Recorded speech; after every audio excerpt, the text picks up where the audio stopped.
ವಚನ. ಅದೇ ಸಮಯದಲ್ಲಿ ಮಂಗಳೂರಿನಲ್ಲಿ ಸಣ್ಣ ಪುಟ್ಟ ಕೆಲಸಗಳನ್ನು ಮಾಡ್ತಾ ಇದ್ರು.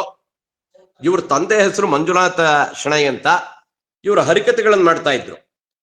ರಮಾಕಾಂತ ಮತ್ತೆ ಅವರ ತಂಗಿ ಇಬ್ರು ಅವ್ರ ತಂದೆ ಜೊತೆ ಸೇರ್ಕೊಂಡು ಹರಿಕತೆಗಳನ್ನ ಸಣ್ಣವ್ರು ಇರ್ತಾನೆ ಮಾಡ್ತಾ ಇದ್ರು. ರಾಮಾಯಣ, ಮಹಾಭಾರತ, ಭಾಗವತ ಇವೆಲ್ಲ ರಮಾಕಾಂತಂಗೆ ಅವರ ತಂದೆಯ ಮೂಲಕ ಆಗ ಸಣ್ಣ ವಯಸ್ಸಿನಲ್ಲೇನೆ ಪರಿಚಯ ಇತ್ತು. ನಾವು ಯಾವಾಗ್ಲೂ ಬಾಯ್ಪಾಠ ಮಾಡ್ತೀವಿ. ಅಹಲ್ಯ, ದ್ರೌಪದಿ ಈ ವಿಚಾರಗಳನ್ನ ನಾವು ಯಾವುದೇ ಒಂದು ವಿಚಾರನ ನಾವು ಬಾಯ್ಪಾಠ ಮಾಡಿದ್ರು ನಾವು ಸಣ್ಣ ವಯಸ್ಸಿನಲ್ಲಿ ಚೆನ್ನಾಗಿ ಬಾಯ್ಪಾಠ ಮಾಡ್ಬಿಡ್ತೀವಿ. ನಾವು ದೊಡ್ಡವರಾದ್ಮೇಲೆ ನಾವು ಪುರುಷ ಸೂಕ್ತ ಕಲಿಯಕ್ಕೆ ಹೋಗ್ತೀವಿ ಅಂದ್ರೆ ಸಹಸ್ರ ಶೀರ್ಷ ಪುರುಷ ನಮಗೆ ಹೇಳೋದೇ ಕಷ್ಟ ಆಗ್ಬಿಡುತ್ತೆ. ಕಲ್ತ್ಕೊಳ್ಳೋದಂತೂ, ಜ್ಞಾಪಕ ಇಟ್ಕೊಳ್ಳೋದಂತೂ ಇನ್ನೂ ಕಷ್ಟ ಆಗ್ಬಿಡುತ್ತೆ. ಸಣ್ಣ ವಯಸ್ಸಿನಲ್ಲಿ ಕಲಿಬೇಕು. ದೊಡ್ಡವರಾದ್ಮೇಲೆ ಅದನ್ನ ಗುನುಗುಕೊಂಡು ಅದರ ಅರ್ಥಗಳನ್ನ ತಿಳ್ಕೊಂಡು ಅದನ್ನ ಅರ್ಥ ಮಾಡ್ಕೊಂಡು ಅದನ್ನ ಅಳವಡಿಸ್ಕೊಂಡು ಅದರಿಂದ ಜೀವನ ಸಾಗಿಸ್ಬೇಕು. ರಮಾಕಾಂತಂಗೆ ಅದು ಸುಕೃತ ಅವ್ರ ತಂದೆ ಮೂಲಕ ಬಂತು. ಅದರಿಂದ ಸಣ್ಣ ವಯಸ್ಸಿನಲ್ಲೇ ಇವನ್ನೆಲ್ಲ ತಿಳ್ಕೊಂಡಿದ್ದ. ನಾನು ಏಕವಚನದಲ್ಲಿ ಕೆಲವು ಸಲ ಮಾತಾಡ್ಬಿಡ್ತೀನಿ. ಅತಿಥಿಗಳ ಬಗ್ಗೆ ಮಾತಾಡಬಾರ್ದು. ಆದ್ರೆ ಏನ್ ಮಾಡೋದು, ನಾನು ಅವನು ಇಬ್ರು ಬಾಲ್ಯ ಸ್ನೇಹಿತರು. ಇಬ್ರು ಒಟ್ಟಿಗೆ ಓದ್ದವ್ರು 8ನೇ ಕ್ಲಾಸಿಂದ. ಅವನು BCom ಮುಗಿಸ್ದ. BCom ಮುಗಿಸಿದ ಮೇಲೆ ಸೀದಾ ಹೋಗಿ LIC ನಲ್ಲಿ ಕೆಲಸಕ್ಕೆ ಸೇರ್ಕೊಂಡ, life insurance corporation of India.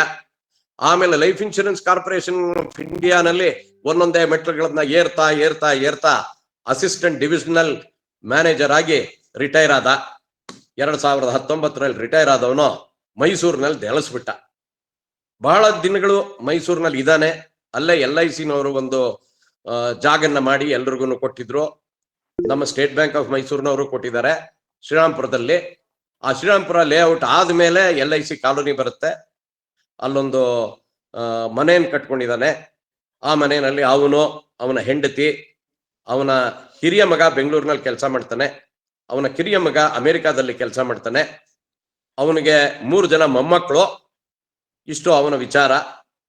Ramakanth ಮೊದಲಿನಿಂದಾನು ಸುಹೃದ್ರೂಪಿ, ಬಹಳ ರಸಿಕ, ಆಸಕ್ತ, ಎಲ್ಲಾದ್ರೂ ಚೆನ್ನಾಗಿರೋನು. ನೋಡಕ್ಕೂ ಚೆನ್ನಾಗಿದ್ದಾನೆ. ಈಗ್ಲೂ ಅವನಿಗೆ 65 ವರ್ಷ ಅಂತ ಹೇಳೋದು ಬಹಳ ಕಷ್ಟ. ಆ ತರನೇ ಇದ್ದಾನೆ. ಇವನು AIII ಅಂತ ಇದೆ, ಅಂದ್ರೆ associate of insurance institute of India ಅಂತ. ಇವಾಗ ಬ್ಯಾಂಕ್ ನಲ್ಲಿ CAIIB chart certified associate of Indian institute of bankers ಅಂತ ಇದೆಯಲ್ಲ, ಆ ತರ ಆ ಒಂದು ಪರೀಕ್ಷೆಯನ್ನ ಪಾಸ್ ಮಾಡ್ಕೊಂಡಿದ್ದಾನೆ. ಆಮೇಲೆ ಡಿಪ್ಲೊಮಾ ಇನ್ ಕಂಪ್ಯೂಟರ್ ಸೈನ್ಸ್ ನಲ್ಲಿ ಇದ್ದಾನೆ. ಸೊ ಈ ವಿಚಾರಗಳನ್ನು ತಿಳ್ಕೊಂಡು ಅವನು ಸಾಕಷ್ಟು ಅಳವಡಿಸ್ಕೊಂಡು LIC ನಲ್ಲಿ ಹೊಸ ಹೊಸ ವಿಚಾರಗಳನ್ನ ತಂದು ಯಾವ್ದಾದ್ರು ಒಂದು ಹೊಸ ಪಾಲಿಸಿ ಬಂದ್ರೆ ಅದರ ಬಗ್ಗೆ ಸ್ನೇಹಿತರಿಗೆಲ್ಲ ತಿಳಿಸಿ ಎಲ್ಲ ಮಾಹಿತಿಗಳನ್ನು ನೀಡ್ತಾ ಇದ್ದ. ಅದರಿಂದ ಸಾಕಷ್ಟು ಜನಕ್ಕೆ ಉಪಯೋಗ ಆಗಿದೆ. ಇವನು ಪುಸ್ತಕ ಬರೀಬೇಕು ಅಂತ ಯೋಚನೆ ಮಾಡೋದ್ ಶುರು ಮಾಡಿದ್ಮೇಲೆ ವಿಷ್ಣು ಸಹಸ್ರನಾಮದ ಬಗ್ಗೆ ಒಂದು ಪುಸ್ತಕನ್ನ ಇವನು ಬರೆದ. ಯಾವುದೇ ಒಂದು ವಿಚಾರ ಇವನೇ ಬರದ ಅಂತ ಹೇಳೋದು ತಪ್ಪಾಗುತ್ತೆ. ಯಾಕಂತ ಹೇಳಿದ್ರೆ ನಮ್ದು ವಿಷಯ ಸಂಗ್ರಹಣೆ ಇರುತ್ತೆ, ಅರ್ಥ ಮಾಡ್ಕೊಂಡಿರೋ ರೀತಿ ಇರುತ್ತೆ, ಬೇರೆಯವರಿಂದ ಕಲ್ತಿರೋದಿರುತ್ತೆ. ಇವೆಲ್ಲದ್ರ ಮೂಲಕ ಒಂದು ಪುಸ್ತಕನ್ನ ಪ್ರಕಟಣೆ ಮಾಡ್ದ. ಅದು 3000 ಪ್ರತಿಗಳನ್ನ ಪ್ರಕಟಣೆ ಮಾಡ್ದ. 1000 ಮಾಡ್ದ, ತಕ್ಷಣನೇ ಮುಗೀತು. ಇನ್ನೊಂದು 1000 ಮಾಡ್ದ, ಮುಗೀತು. ಇನ್ನೊಂದು 1000 ಮಾಡ್ದ. ಕೆಲವು ಸ್ಕೂಲ್ಗಳು, ಕೆಲವು ಆಚರಣೆಯಲ್ಲಿ ಇರೋಂಥವ್ರು ನಮಗೊಂದು 100 ಕಾಪಿ ಬೇಕು, ಈ ತರ ಎಲ್ಲ ತಗೊಂಡವ್ರು ಇದ್ದಾರೆ. ನಮ್ಮ ವಿದ್ಯಾವರ್ಧಕ ಸಂಘದಲ್ಲೇ ಉಮಾದೇವಿ ಅಂತಿದ್ದಾರೆ. ಅವರು ನನಗೆ ಬಹಳ ಕಾಪಿಗಳು ಬೇಕು ಅಂತ ಸುಮಾರು ದುಡ್ಡನ್ನು ಕೊಟ್ಬಿಟ್ಟು ಕಾಪಿಗಳನ್ನ ತಗೊಂಡ್ಬಿಟ್ರು. ಆ ರೀತಿ ಅದು ಬಹಳ ಪ್ರಸಿದ್ಧಿ ಆದ್ಮೇಲೆ ಯಾಕೆ ಅದನ್ನ ಇಂಗ್ಲಿಷ್ ನಲ್ಲಿ ಮಾಡಬಾರ್ದು ಅಂತ ಇವಾಗ ಇಂಗ್ಲಿಷ್ ನಲ್ಲಿ ಪ್ರಯತ್ನ ಪಡ್ತಾ ಇದ್ದಾನೆ. ಅದ್ರ ಜೊತೆಗೆ ಇವನು ನಮ್ಮ ನಗುನಗುತ್ತಾ ನಲಿ ಬಾಳು ಅಂತ ಒಂದು ಗುಂಪಿದೆ. ಅಲ್ಲಿ ನಾನು ಅವನು ಎಲ್ರು ಸದಸ್ಯರು. ಅವನೇ ನನ್ನನ್ನು ಸದಸ್ಯ ಮಾಡಿದ್ದು. ಇಲ್ಲಿ ಸಮಾನ ಮನಸ್ಕರಲ್ಲಿ ಅವನನ್ನ ನಾ ಸದಸ್ಯ ಮಾಡಿದೆ ಅಂತ ಹೇಳ್ಬೋದು. ಅದರಲ್ಲಿ ಸರ್ವಜ್ಞನ ವಚನಗಳ ಬಗ್ಗೆ ಅವನ ಅರ್ಥಗಳನ್ನ, ತಿರುವನ್ನ, ಒಳ ತಿರುವನ್ನ ಬರಿತಾ ಹೋದ. ಅದಕ್ಕೆ ನಾನು ಹೇಳಿದೆ, ಅಲ್ಲಯ್ಯ ಇಷ್ಟೊಂದೆಲ್ಲ ಬರಿತಾ ಇದೆಯಾ, ಒಂದು ಪುಸ್ತಕ ಮಾಡ್ಬಿಡಯ್ಯ ಸರ್ವಜ್ಞಂದು ಅಂತ. ಅದಕ್ಕೇನೆ ಅವನ ಮುಂದಿನ ಯೋಜನೆ ಸರ್ವಜ್ಞನ ಬಗ್ಗೆ ಒಂದು ಪುಸ್ತಕನ ಮಾಡಬೇಕು ಅಂತ ಇದ್ದಾನೆ. ಸರ್ವಜ್ಞನ ವಚನ ಹಾಕೋದು, ಅದ್ರ ಕೆಳಗಡೆ ಒಳ ತಿರುವುಗಳು, ಇವನ ಅರ್ಥಗಳು ಏನು ಅರ್ಥ ಮಾಡ್ಕೊಂಡಿದ್ದಾನೆ ಅದನ್ನ ಇವನು ಬರೀತಾನೆ. ಈ ರೀತಿಯಾಗಿ ಮಾಡ್ಬೇಕು ಅಂತ ಅವನದೊಂದು ವಿಚಾರ ಇದೆ.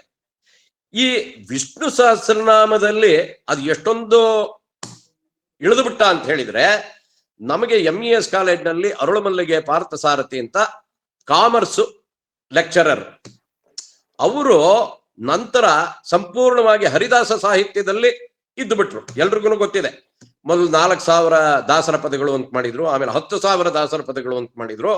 ಪ್ರಪಂಚದಲ್ಲಿ ಅನೇಕ ದೇಶಗಳನ್ನ ಸುತ್ತಿ ಅಲ್ಲೆಲ್ಲ ಪ್ರವಚನಗಳನ್ನು ಕೊಟ್ಟರು.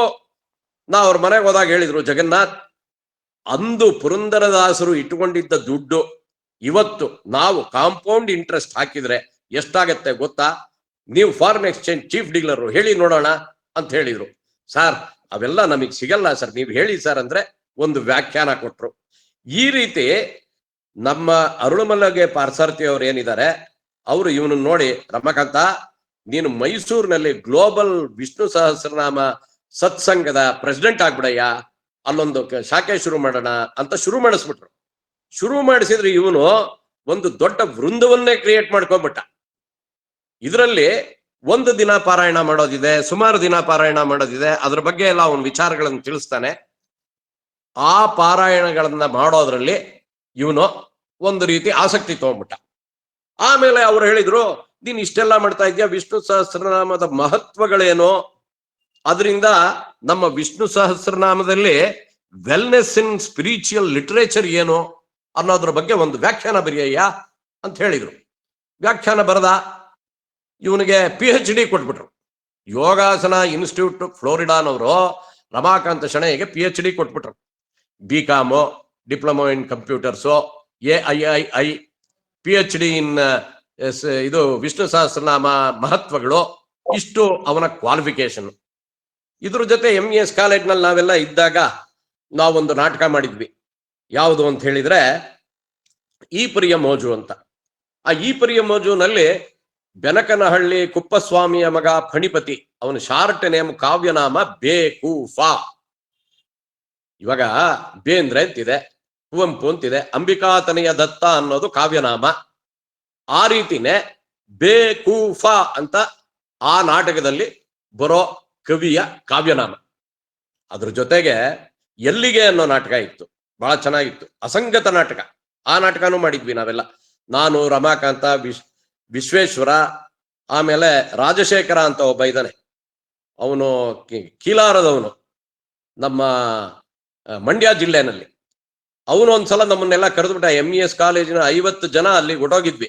ಅವಾಗ ದೊಡ್ಡದೊಂದು ವಿಜೃಂಭಣೆಯಿಂದ ಮಂಟಪ ಮಾಡಿಸ್ಬಿಟ್ಟು ನಮ್ಗೆಲ್ಲ ಔತಣ ಕೊಟ್ಟು ಎಲ್ಲ ಮಾಡ್ಬಿಟ್ಟ. ಅಂಥ ಮನುಷ್ಯ. ಅವನ ಜೊತೆ ಎಲ್ಲಿಗೆ ನಾಟಕ ಮಾಡಿದ್ವಿ. ಚಂದ್ರಕಾಂತ ಕುಸುನೂರನ ನಾಟಕದಲ್ಲಿ ಮನೆ ಅಂತ ಮಾಡಿದ್ವಿ. ಆಮೇಲೆ ಶ್ರೀರಂಗನ ನಾಟಕದಲ್ಲಿ ಲೊಳಲೊಟ್ಟೆ ಬದುಕು, ಎಲ್ಲ ಲೊಳಲೊಟ್ಟೆ, ಆ ನಾಟಕ ಮಾಡಿದ್ವಿ. ಅದು ರಾಜಕೀಯದ ನಾಟಕ, ಅದೊಂದು ರಾಜಕೀಯ ವಿಡಂಬನೆಯ ನಾಟಕ. ಇವುಗಳನ್ನೆಲ್ಲ ನಾವು MES ಕಾಲೇಜ್ನಲ್ಲಿ ಇರ್ತಾ ರಮಾಕಾಂತ ನಾಟಕದಲ್ಲಿ ಬಹಳ ಮುಖ್ಯ. ಜೀವನ ನಾಟಕದ ಜೊತೆಗೆ ನಾವು MES ಕಾಲೇಜ್ನಲ್ಲಿ ನಾಟಕಗಳನ್ನ ಮಾಡ್ತಾ ಇದ್ವಿ. ಆದ್ರೆ MES ಕಾಲೇಜ್ನಲ್ಲಿ ಇರ್ತಾ ಕೈಲಾಸಂ ನಾಟಕಗಳನ್ನ ನಾವು ಮಾಡಿರ್ಲಿಲ್ಲ. ಸೊ ಇದು ನಾನು ಒಂದು ನಮ್ಮ ರಮಾಕಾಂತನ ಬಗ್ಗೆ ಕಿರುಪರಿಚಯ ಅಂತ ಕೊಡ್ಬೋದು. ಈ ಸಮಾನ ಮನಸ್ಕರು ಬಂದ್ಮೇಲೆ ಅವನು ಚಿತ್ರಕವನಗಳಲ್ಲಿ ಭಾಗವಹಿಸಿದ್ದ, ಕೆಲವು ಮಾಹಿತಿಗಳನ್ನು ನೀಡಿದ್ದಾನೆ. ಆಮೇಲೆ ಬಸವರಾಜ ಬೆಣ್ಣೆ ಅವರು ಹಾಡಿನ ಕಾರ್ಯಕ್ರಮ ಒಂದು ಇಟ್ಕೊಂಡಿದ್ರು, ಹಾಡು ಹುಟ್ಟಿದ ಸಮಯ ಅಂತ. ಅದರಲ್ಲಿ ಒಂದು ಹಾಡು ಹೇಳ್ದ. ನಾವೆಲ್ಲ ಸೇರಿದಾಗ ಕರೋಕೆ, ರಮಾಕಾಂತ ಒಂದು ಹಾಡು ಹೇಳಯ್ಯ ಅಂತ ಹೇಳಿದ್ರೆ ಸುಖವಾಗಿ ಹಾಡು ಶುರು ಮಾಡ್ಬಿಡ್ತಾನೆ. ರಾಜ್ಕುಮಾರ್ ಹಾಡು ಅಥವಾ ಬೇರೆ ಯಾವ್ದಾದ್ರು ಹಾಡು. ಆಮೇಲೆ ನಾವೆಲ್ಲ ಅಂತ್ಯಾಕ್ಷರಿ ಬಹಳ ಹಾಡ್ತೀವಿ. ಅದರಲ್ಲೆಲ್ಲ ಸುಮಾರು ಜನ ಪಾರ್ಟಿಸಿಪೇಟ್ ಮಾಡ್ತಾರೆ. ನನ್ನಂತವ್ರು ಧ್ವನಿ ಬಹಳ ಚೆನ್ನಾಗಿ ಇಲ್ಲದೆ ಇರೋವ್ರನ್ನೂ ಪಾರ್ಟಿಸಿಪೇಟ್ ಮಾಡ್ತೀವಿ, ಅವ್ನು ಚೆನ್ನಾಗಿರೋನು ಪಾರ್ಟಿಸಿಪೇಟ್ ಮಾಡ್ತಾನೆ. ಈ ರೀತಿ ಇದು ರಮಾಕಾಂತನ ಒಂದು ಸಂಕ್ಷಿಪ್ತವಾದ ಪರಿಚಯ ಅಂತ ನಾ ಹೇಳ್ಬೋದು. ಇವನಿಗೆ ಆಸಕ್ತಿಗಳು ಏನು ಅಂತ ಹೇಳಿದ್ರೆ, ಓದೋದ್ರಲ್ಲಿ ಆಸಕ್ತಿ ಇದೆ, ಆಮೇಲೆ ಸುತ್ತೋದ್ರಲ್ಲಿ ಆಸಕ್ತಿ ಇದೆ, ಆಮೇಲೆ ಹಾಡು ಹೇಳೋದ್ರಲ್ಲಿ ಆಸಕ್ತಿ ಇದೆ. ಇವು 3. ಇಷ್ಟು ವಿಚಾರಗಳನ್ನ ತಿಳಿಸಿ ನಾನು ರಮಾಕಾಂತನ ಬಗ್ಗೆ ಏನ್ ಹೇಳ್ಬೋದು ಅಂದ್ರೆ, ಇವಾಗ ಸಂಪೂರ್ಣವಾಗಿ ವಿಷ್ಣು ಸಹಸ್ರನಾಮ ಪಾರಾಯಣದಲ್ಲಿ ಅವನು ತೊಡಕೊಂಡ್ಬಿಟ್ಟಿದ್ದಾನೆ, ಅದನ್ನ ಹೇಳ್ಬೋದು. ಅದು ಸಂಕ್ಷಿಪ್ತ ಪರಿಚಯ ಇವತ್ತಿನ ಮಟ್ಟಕ್ಕೆ. ಮೊದಲು ಏನೇನ್ ಮಾಡ್ತಿದ್ದ ಅವೆಲ್ಲದಕ್ಕಿಂತ ಇದರಲ್ಲಿ ಅವನಿಗೆ ಬಹಳ ಆಸಕ್ತಿ ಬಂದ್ಬಿಟ್ಟಿದೆ. ವಿಷ್ಣು ಸಹಸ್ರನಾಮದ ಬಗ್ಗೆ ಶುರು ಮಾಡಿದ್ರೆ, ನನ್ನ ಪ್ರಕಾರ ವೇದವ್ಯಾಸರು ವಿಷ್ಣು ಸಹಸ್ರನಾಮನ್ನ ಬರೆದಿದ್ರು ಮಹಾಭಾರತದಲ್ಲಿ. ಅದನ್ನ ಭೀಷ್ಮಾಚಾರ್ಯರು ಪಠಣ ಮಾಡಿದ್ರು. ಕೃಷ್ಣನ ಮುಂದೆ ನಿಂತು ವಿಷ್ಣು ಸಹಸ್ರನಾಮನ್ನ ಪಠಣ ಮಾಡ್ತಾ ಇದ್ರೆ ಭೀಷ್ಮಾಚಾರ್ಯರು ಅದು ಬೇರೆನೆ ವಿಚಾರ.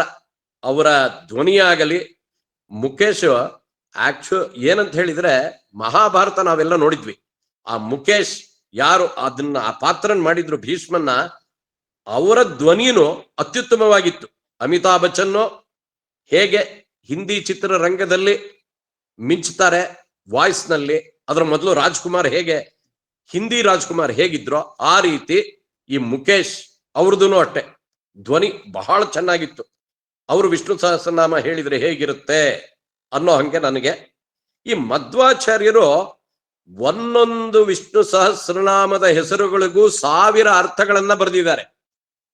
ಅದು ನಾನು ಮಹಾಭಾರತ ತಾತ್ಪರ್ಯ ನಿರ್ಣಯನ್ನ ಓದುತ್ತಾ ಇರೋವಾಗ ಎಲ್ಲೆಲ್ಲೆಲ್ಲೆಲ್ಲೋ ಅದರ ಉಲ್ಲೇಖನಗಳು ಬರುತ್ತೆ. ಮೊದಲನೇದರಲ್ಲಿ ವಿಷ್ಣು ಬರ್ಬೋದು, ಕಡೆಯದ್ರಲ್ಲಿ ತಿರುಗಿ ವಿಷ್ಣು ಬರ್ಬೋದು. ನಾನು ಫೋರ್ಟ್ ಹೈಸ್ಕೂಲ್ ನಲ್ಲಿ ಉತ್ತರಾದಿ ಮಠದ ಸ್ವಾಮಿಗಳು, ಈಗಿನ ಸ್ವಾಮಿಗಳು ಪ್ರವಚನ ಕೊಡೋದಿಕ್ಕೆ ನಮ್ಮ ತಾಯಿನ ಕರ್ಕೊಂಡು ಹೋಗಿದ್ದೆ. ಅವರು ಒಂದು ದಿನ ರಾಮ ಎಂದರೇನು 63 ಅರ್ಥಗಳನ್ನ ತಿಳಿಸಿದ್ರು. ಕಡೆಯಲ್ಲಿ ಹೇಳಿದ್ರು ನಾನು 63 ಅರ್ಥಗಳನ್ನ ಇವತ್ತು ಹೇಳಿದ್ದೀನಿ ರಾಮನ ಬಗ್ಗೆ. ಆದರೆ 1000 ಹೆಸರುಗಳು ವಿಷ್ಣುವಿನ ಬಗ್ಗೆ, ಒಂದೊಂದು ಹೆಸರಿಗೂ 1000 ಅರ್ಥಗಳನ್ನ ಮಧ್ವಾಚಾರ್ಯರು ಬರೆದಿದ್ದಾರೆ. ಬೇರೆ ಬೇರೆ ಉಲ್ಲೇಖನಗಳಲ್ಲಿ ಬಂದಿದೆ ಅಂತ ಅವರು ತಿಳಿಸಿದ್ರು. ಜೊತೆಗೆ ಈ ಎಲ್ಲ ಪದಗಳು, ಶಬ್ದಗಳು, ಪ್ರಾಣಿಗಳು ಏನ್ ಶಬ್ದ ಮಾಡತ್ತೆ, ಪಕ್ಷಿಗಳು ಏನ್ ಶಬ್ದ ಮಾಡತ್ತೆ, ಮನುಷ್ಯರು ಏನು ಶಬ್ದ ಮಾಡ್ತಾರೆ, ಈ ಎಲ್ಲ ಶಬ್ದಗಳು ವಿಷ್ಣು ಸಹಸ್ರನಾಮದಲ್ಲಿ ಬಂದಿದೆ. ನೀವು ಯಾವುದೋ ಒಂದು ಭಾಷೆನ, ನಾನು 54 ದೇಶ ನೋಡಿದೆ, ಸುಮಾರು ಒಂದು 40 ಭಾಷೆಗಳನ್ನ ಕೇಳಿಸ್ಕೊಂಡೆ. ಆದ್ರೆ ಸಂಸ್ಕೃತದಲ್ಲಿ ಅಷ್ಟು 100ಕ್ಕೆ 100 ಭಾಗದ ಶಬ್ದಗಳು, ಪ್ರಾಣಿ ಪಕ್ಷಿ ಮನುಷ್ಯ ಏನ್ ಮಾಡ್ತಾನೆ ಅಷ್ಟೂ ಶಬ್ದಗಳನ್ನ ಉಚ್ಚಾರ ಮಾಡಕ್ಕೆ ಸಂಸ್ಕೃತದಲ್ಲಿ ಆಗತ್ತೆ. ಕನ್ನಡದಲ್ಲಿ 99.9% ಆಗತ್ತೆ. ತೆಲುಗಿನಲ್ಲಿ ನಾನು ಶಾ ಕೇಳಲಿಲ್ಲ, ತಮಿಳಿನಲ್ಲಿ ಸುಮಾರು ಕೇಳಲೇ ಇಲ್ಲ, ಜ್ಞಾ ಕೇಳದೆ ಅಷ್ಟೇ. ಹಿಂದಿನಲ್ಲಿ ಸಂಸ್ಕೃತದಿಂದ ಸಾಕಷ್ಟು ಅಳವಡಿಸ್ಕೊಂಡಿದ್ರು, ಮಲಯಾಳಂನಲ್ಲಿ ಸಾಕಷ್ಟು ಅಳವಡಿಸ್ಕೊಂಡಿದ್ರು, ಕನ್ನಡದ ರೀತಿಯಲ್ಲಿ 99.9% ಬರೋಲ್ಲ. ಆದರೆ ವಿಷ್ಣು ಸಹಸ್ರನಾಮದಲ್ಲಿ ಅಷ್ಟೂ ಬರುತ್ತೆ. ಯಾಕಂದ್ರೆ ಸಂಸ್ಕೃತದಲ್ಲಿದೆ. ಇದನ್ನ ನಾವು ಬಹಳ ಮುಖ್ಯವಾಗಿ ತಿಳ್ಕೊಳ್ಳುವಂತ ವಿಚಾರ. ಇವಾಗ ಪುರಾಣ ವಿಚಾರಗಳನ್ನು ತಗೊಳ್ಳೋಣ. ಇವಾಗ ಉಪೇಂದ್ರೋ ವಾಮನ, ಪ್ರಾಂಶು ಅಮೋಘ ಅಂತ ಬರುತ್ತೆ ಮೊದಲನೇ ಅಧ್ಯಾಯದಲ್ಲೇನೆ. ಅದರಲ್ಲಿ ಉಪೇಂದ್ರೋ ನಾವು ತಗೊಂಡ್ವಿ ಅಂತ ಇಟ್ಕೊಳ್ಳೋಣ. ಇಂದ್ರನ ತಮ್ಮ 11. ಇವಾಗ ನಾವು ಅದಿತಿ ಮತ್ತು ಕಶ್ಯಪರ ಬಗ್ಗೆ ತಿಳ್ಕೊಳಕ್ ಹೋದಾಗ 11ನೆಯ ಮಗ ಇಂದ್ರ, 12ನೆಯ ಮಗ ವಾಮನ, ವಾಮನ ಆಮೇಲೆ ತ್ರಿವಿಕ್ರಮ ಆಗ್ತಾನೆ. ಅದರಿಂದ ಅವನಿಗೆ ಉಪೇಂದ್ರ ಅಂತ ಅರ್ಥ. ಇದ್ರ ಮೊದಲೇ ನಾನು ವಿಚಾರಗಳನ್ನ ತಿಳ್ಕೊಳಕ್ ಹೋದಾಗ ಮೊದಲು ಸ್ವಯಂಭೂ ಮನ್ವಂತರದಲ್ಲಿ ದೇವರೇ ಇಂದ್ರನಾಗಿದ್ದ ಅನ್ನೋ ಉಲ್ಲೇಖನ ಇದೆ. ದೇವರೇ ಇಂದ್ರನಾಗಿದ್ದ. ಇಲ್ಲಿ ವಿಷ್ಣು ಸಹಸ್ರನಾಮ ಹೇಳುವಾಗ 12ನೆಯವನಾಗಿ ಅದಿತಿಗೆ ಕಶ್ಯಪರಿಗೆ ಹುಟ್ಟಿದ್ರಿಂದ, ಇವನ ಅಣ್ಣ ಇಂದ್ರನಾದರಿಂದ, ಅವನು ಇಂದ್ರ ಬಹಳವಾಗಿ ಕೇಳಿಕೊಂಡಿದ್ರಿಂದ ಇಂದ್ರನ ನಂತರ ವಾಮನ ಅವತಾರವನ್ನ ಅವನು ತೆಗೆದುಕೊಂಡಿದ್ದ. ಅದರಿಂದ ಅವನು ಉಪೇಂದ್ರೋ. ಈ ರೀತಿ ವಿಷ್ಣು ಸಹಸ್ರನಾಮನ್ ನಾವೇನಾದ್ರೂ ವಿಚಾರಗಳನ್ನ ತಿಳ್ಕೊಂಡು ಡೀಪ್ ಆಗಿ ಏನಾದ್ರೂ ಹೋದ್ರೆ ತಲೆ ಕೆಟ್ಟ ಹೋಗತ್ತೆ. ಎಷ್ಟು ವಿಚಾರಗಳು ಬರುತ್ತೆ ಅಂದ್ರೆ, ನಮಗೆ ಯಾವುದೇ ರಾಮಾಯಣ, ಮಹಾಭಾರತ, ಭಾಗವತ, ಯಾವುದೇ ಉಪನಿಷತ್ತು, ವೇದ ಯಾವುದೇ ತಗೊಳ್ಳಿ, ಅದೇ ಮಧ್ವಾಚಾರ್ಯರು ಪ್ರಥಮವಾಗಿ ಪ್ರವಚನ ಮಾಡಿದ್ದು ವಿಷ್ಣು ಸಹಸ್ರನಾಮದ ಬಗ್ಗೆ. ಆ ವಿಷ್ಣು ಸಹಸ್ರನಾಮನ್ನ ನಮ್ಮ ರಮಾಕಾಂತ PhD ಗೆ ತಗೊಂಡು ಅದರ ಮಹತ್ವಗಳ ಬಗ್ಗೆ ಒಂದು ಪ್ರವಚನ ಕೊಡೋದಿರ್ಲಿ, ಅದರ ಬಗ್ಗೆ ಒಂದು ಉಲ್ಲೇಖನ ಮಾಡಿ ಒಂದು ಪುಸ್ತಕವನ್ನ ಬರೆದ. ಅವನಿಗೆ PhD ಕೊಟ್ರು. PhD ಕೊಟ್ಟಾಗ ಪಾರ್ಥ ಸಾರಥಿ ಅವರು ತಿರ್ಗ ಅವನನ್ನು ಕರೆದ್ರು, ಬಾರಯ್ಯ ಇಲ್ಲಿ ನಿಂತ್ಕೋ, ನನ್ ಜೊತೆ ಫೋಟೋ ತಗೋ ಅಂತ ನಿಲ್ಸಿದ್ರು. ನಾನೇ ತೆಗೆದೆ ಫೋಟೋ. ಯಾಕಂದ್ರೆ ಅವತ್ತು PhD ಕೊಟ್ಟಾಗ ನಾನು ಇದ್ದೆ. ಯೋಗಾಸನ ಫ್ಲೋರಿಡಾ ಯೂನಿವರ್ಸಿಟಿನವರು ಯಾವತ್ತು ಕೊಟ್ರು ಅವತ್ತು ನಾನು ವಿಶ್ವೇಶ್ವರ ಇವನ ಜೊತೆ ಹೋಗಿದ್ವಿ. ಅಂಥ ವಿಚಾರ ಇರೋವಾಗ ಈ ರಮಾಕಾಂತ ವಿಷ್ಣು ಸಹಸ್ರನಾಮದ ಬಗ್ಗೆ ಸ್ವಲ್ಪ ವಿಚಾರಗಳನ್ನ ನಮ್ಮ ವೇದಿಕೆಯಲ್ಲಿ ಹಂಚಿಕೊಳ್ಳಿ ಅಂತ ನಮಗಾಸೆ. ಅದರಿಂದ ನಾವು ಇವತ್ತು ಕರೆದಿದ್ದೇವೆ. ನನಗೊಂದು ಸ್ವಲ್ಪ ಕೆಮ್ಮು ನೆಗಡಿ ಇದೆ. ನಾನು ಗಯಾನಲ್ಲಿ ಶ್ರಾದ್ದ ಮಾಡಿ ನೆನ್ನೆ ಬಂದೆ. ಅಲ್ಲಿ 6 ಡಿಗ್ರಿ ಟೆಂಪರೇಚರ್ ಇತ್ತು. ಅದರಿಂದ ನನಗೆ ಬಹಳ ನೆಗಡಿ ಬಂದಿರೋದು ಉಂಟು. ದಯವಿಟ್ಟು ಕ್ಷಮೆ ಇರಲಿ. ರಮಾಕಾಂತ, ನಮ್ಮ ವೇದಿಕೆಗೆ ಸ್ವಾಗತ. ಧನ್ಯವಾದಗಳಪ್ಪ. ಈಗ ಪ್ರಶ್ನೋತ್ತರ ರೀತಿಯಲ್ಲಿ ವಿಷ್ಣು ಸಹಸ್ರನಾಮನ ತಿಳ್ಕೊಳ್ಳೋಣ ಅಂತ ಆಸಕ್ತಿ. ನಿಮ್ಮ ಸಮಯ ಈಗ ಶುರುವಾಗತ್ತೆ ಅಂತಾರಲ್ಲ, ಈಗ 7 ಗಂಟೆ ಶುರುವಾಗತ್ತೆ. ಮೊದಲನೇದಾಗಿ ವಿಷ್ಣು ಸಹಸ್ರನಾಮ ಇವಾಗ ಪ್ರಖ್ಯಾತವಾಗಿ ಹೋಗಿದೆ. ನನ್ನ ಮಗಳು ಪ್ರತಿದಿನ ವಿಷ್ಣು ಸಹಸ್ರನಾಮ ಕೇಳ್ತಾಳೆ. ಆದರೆ ಈ ವಿಷ್ಣು ಸಹಸ್ರನಾಮ ಅಂದ್ರೆ ಏನು? ಅದ್ರ ಬಗ್ಗೆ ಶುರು ಆಗುತ್ತಾ ಹೇಳ್ಬೇಕು. ವಿಷ್ಣು ಸಹಸ್ರನಾಮ ಅಂದ್ರೆ ಏನು ದಯವಿಟ್ಟು ತಿಳಿಸಿ. ಗಜಾನನಂ ಭೂತಗಣಾದಿ ಸೇವಿತಂ ಕಪಿಸ್ತ ಜಂಬೂ ಫಲಸಾರ ಭಕ್ಷಿತಂ ಉಮಾಸುತಂ ಶೋಕ ವಿನಾಶ ಕಾರಣಂ ನಮಾಮಿ ವಿಘ್ನೇಶ್ವರ ಪಾದ ಪಂಕಜಂ. ವಸುದೇವ ಸುತಂ ದೇವಂ ಕಂಸಚಾಣೂರಮರ್ಧನಂ ದೇವಕೀ ಪರಮಾನಂದಂ ಕೃಷ್ಣಂ ವಂದೇ ಜಗದ್ಗುರುಂ. ಗುರು ಬ್ರಹ್ಮ ಗುರು ವಿಷ್ಣು ಗುರುದೇವೋ ಮಹೇಶ್ವರ ಗುರು ಸಾಕ್ಷಾತ್ ಪರಬ್ರಹ್ಮ ತಸ್ಮೈ ಶ್ರೀ ಗುರುವೇ ನಮಃ. ವಿಷ್ಣು ಸಹಸ್ರನಾಮ ಇತ್ತೀಚಿನ ದಿನಗಳಲ್ಲಿ ಬಹಳಷ್ಟು ಜನರ ಆಕರ್ಷಣೆ ಮತ್ತು ಒಂದು ರೀತಿಯ ನಿರೀಕ್ಷೆ ಇವೆಲ್ಲ ತರ್ತಾ ಇದೆ. ಸಹಜ. ಯಾಕೆ ಅಂತ ಹೇಳಿದ್ರೆ ಇತ್ತೀಚಿನ ದಿನಗಳಲ್ಲಿ ನಾವು ಹೆಚ್ಚಾಗಿ ಒತ್ತಡಗಳಲ್ಲಿ ಇರ್ತೀವಿ. ನಮ್ಮ ಕೆಲಸಗಳನ್ನು ನಿಭಾಯಿಸೋದು ಬಹಳ ಕಷ್ಟದಲ್ಲಿ ಇರ್ತೀವಿ. ಜೊತೆಗೆ ಏನೇನೋ ತೊಂದರೆಗಳು. ಆಮೇಲೆ ಬಹಳಷ್ಟು ಜನರಿಗೆ ಕಾಣ್ ಬರ್ತಾ ಇರೋದೇನು, ಸಮಯ ಸಿಗ್ತಾ ಇಲ್ಲ, ಯಾವುದಕ್ಕೂ ಸಮಯ ಸಿಗಲ್ಲ ಅನ್ನೋ ಪರಿಸ್ಥಿತಿ. ಎಲ್ರೂ ಬಿಸಿ, ಯಾವುದೋ ರೀತಿ ಬಿಸಿಲಿ ಇರ್ತಾರೆ. ಯಾವ ಬಿಸಿ, ಏನೇ ಬಿಸಿ ಇರ್ಬೋದು, ಅದು ಕೊನೆಗೆ ಏನಿಲ್ಲ ಅದು ವಾಟ್ಸಪ್ ಅಲ್ಲಿ ಬಿಸಿ ಇರ್ತಾರೆ, ಇಲ್ಲ ಇನ್ನೊಂದು ಯಾವುದೋ ಫೇಸ್ಬುಕ್ ಅಲ್ಲೋ ಮತ್ತೊಂದ್ರಲ್ಲೂ ಬಿಸಿ. ಹೀಗೆ ಬಿಸಿ ಲೈಫಲ್ಲೇ ನಾವು ಕಾಲ ಕಳೀತಾ ಇದ್ದೀವಿ. ಈ ಬಿಸಿ ಲೈಫಲ್ಲಿ ಒತ್ತಡಗಳು ಜಾಸ್ತಿ ಆಗ್ತಾ ಇದೆ. ಈ ಒತ್ತಡಗಳಿಂದ ಸಹಜವಾಗಿ ರೋಗ ರುಜಿನಗಳು ಜಾಸ್ತಿ ಆಗ್ತಾ ಇದೆ. ಇದೆಲ್ಲವೂ ಒಂದಕ್ಕೊಂದು ಒಂದು ರೀತಿಯ ಚೈನ್ ರಿಯಾಕ್ಷನ್ ಅಂತ ಹೇಳ್ತೀವ, ಹಾಗಾಗ್ತಾ ಇದೆ. ಇದೆಲ್ಲ ಒತ್ತಡಗಳಿಂದ ಜನಗಳು ಹೊರಬರಬೇಕಾದ್ರೆ ಹೊಸ ಹೊಸ ದಾರಿ ಹುಡುಕ್ತಾ ಇದ್ದಾರೆ. ಆದರೆ ಎಲ್ಲರೂ ಸಫಲರಾಗ್ತಾ ಇಲ್ಲ. ಅದಕ್ಕೆ ತಕ್ಕ ಹಾಗೆ ಎಲ್ಲರಿಗೂ ಒಂದು ರಾಮ ಮಾಡದಂತೆ ಇರುವ ಒಂದು ನಮ್ಮ ಸಂಸ್ಕೃತಿಯಲ್ಲೇ ನಮ್ಮ ವೇದಗಳಲ್ಲೇ ಹೇಳಲಾದ ವಿಷ್ಣು ಸಹಸ್ರನಾಮ ಒಂದಿದೆ. ಅದರ ಬಗ್ಗೆ ಸ್ವಲ್ಪ ಮಾಹಿತಿ ಪಡ್ಕೊಂಡ್ರೆ ಎಲ್ರಿಗೂ ಒಳ್ಳೆಯದಾಗುತ್ತೆ ಅಂತ ನನ್ನ ಭಾವನೆ.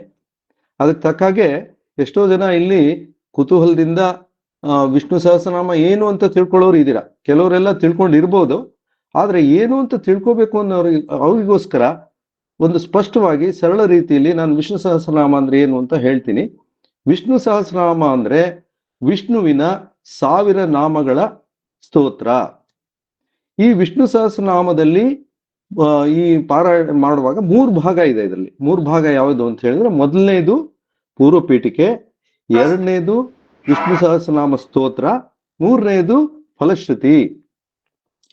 ಈ ಪೂರ್ವ ಪೀಠಿಕೆ ಏನಪ್ಪಾ ಅಂತ ಹೇಳಿದ್ರೆ, ಅದರಲ್ಲಿ ನಾವು ವಿಷ್ಣು ಸಹಸ್ರನಾಮದ ಆರಂಭದಲ್ಲಿ ಅದು ಶುರುವಾಗಿದ್ದೇ ಭೀಷ್ಮರ ಮತ್ತು ಧರ್ಮರಾಯನ ಸಂವಾದದಿಂದ. ಅಂದ್ರೆ ಅದಕ್ಕೆ ಮುಂಚೆ ಋಷಿಮುನಿಗಳೆಲ್ಲ ಹೇಳ್ತಾ ಇದ್ರು. ಆದ್ರೆ ಬೆಳಕಿಗೆ ಬಂದಿದ್ದು ಆ ಕಾಲದಲ್ಲಿ. ಅದ್ರ ಬಗ್ಗೆ ನಾನು ವಿವರವಾಗಿ ಹೇಳ್ತೀನಿ. ಆ ಒಂದು ಸಂವಾದ ಏನಿದೆ ಅದು ಮುಖ್ಯವಾಗಿ ನಾವು ಪೂರ್ವ ಪೀಠಿಕೆಯಲ್ಲಿ ಕಾಣಬಹುದು. ನಂತರ ಸ್ತೋತ್ರದಲ್ಲಿ 1000 ನಾಮಗಳ ಜಪ ಇರುತ್ತೆ.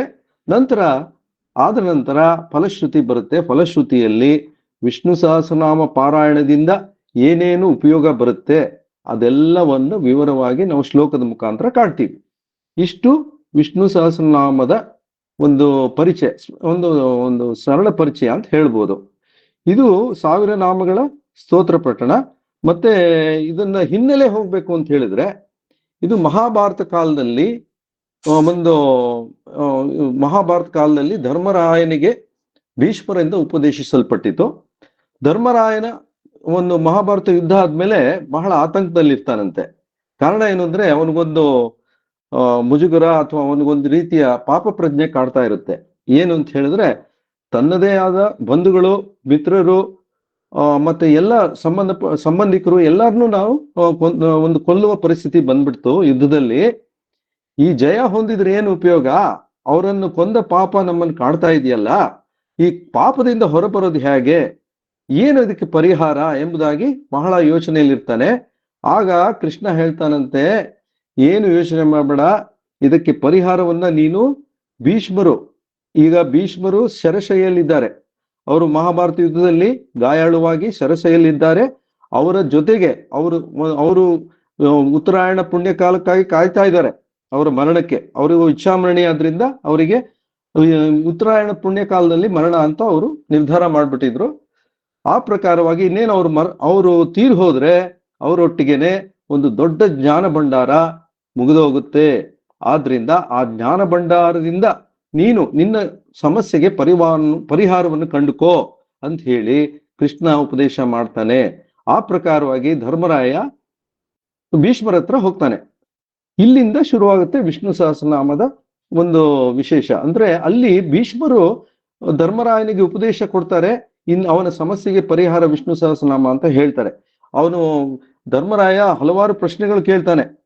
ಕಿಮೇಕಂ ದೈವತಂ ಲೋಕೆ ಕಿಂ ವಾಪೇಕಂ ಪರಾಯಣಂ ಸುಮಂತಕಂ ಕಮರ್ಚಂತಹ ಪ್ರಾಪ್ನುಯರ್ ಮಾನವಾಹ ಶುಭಂ ಕೋ ಧರ್ಮ ಸರ್ವಧರ್ಮಾಣಾಂ ಭವತಃ ಪರಮೋಮತಃ ಕಿಂ ಜಪನ್ ಮುಚ್ಚತೆ ಜಂತುರ್ ಜನ್ಮ ಸಂಸಾರ ಬಂಧನಾತ್. ಹೀಗೆ ಹಲವಾರು ಪ್ರಶ್ನೆಗಳ ಸುರಿಮಳೆ ಗೈತಾನೆ.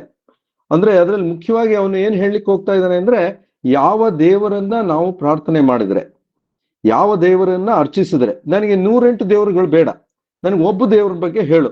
ಆ ದೇವರನ್ನ ನಾವು ಅರ್ಚನೆ ಮಾಡಿದ್ರೆ ಅಥವಾ ಪ್ರಾರ್ಥನೆ ಮಾಡಿದ್ರೆ ಅಥವಾ ಅವನ ಸ್ತುತಿ ಮಾಡಿದ್ರೆ ನಮಗೆ ಈ ಒಂದು ಜನ್ಮ ಸಂಸಾರದಿಂದ ಹೊರಬರಬಹುದು, ಮತ್ತೆ ನಮಗೆ ನಮ್ಮ ತೊಂದರೆಗಳು ಎಲ್ಲ ಮತ್ತು ಪಾಪಗಳು ನಾಶ ಆಗ್ಬೋದು.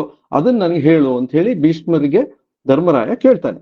ಆಗ ಭೀಷ್ಮರು ಒಂದೇ ಒಂದು ಶ್ಲೋಕದಲ್ಲಿ ಅವನ ಎಲ್ಲಾ ಒಂದು ಸಮಸ್ಯೆಗಳಿಗೂ ಪರಿಹಾರ ಹೇಳ್ಬಿಡ್ತಾರೆ. ಅದು ಯಾವ ಶ್ಲೋಕ ಅಂತ ಹೇಳಿದ್ರೆ, ಇದು ಜಗತ್ಪ್ರಭುಂ ದೇವದೇವಂ ಅನಂತಂ ಪುರುಷೋತ್ತಮಂ ಸ್ತುವನ್ನಾಮ ಸಹಸ್ರೇಣ ಪುರುಷ ಸತತೋತಿತಃ.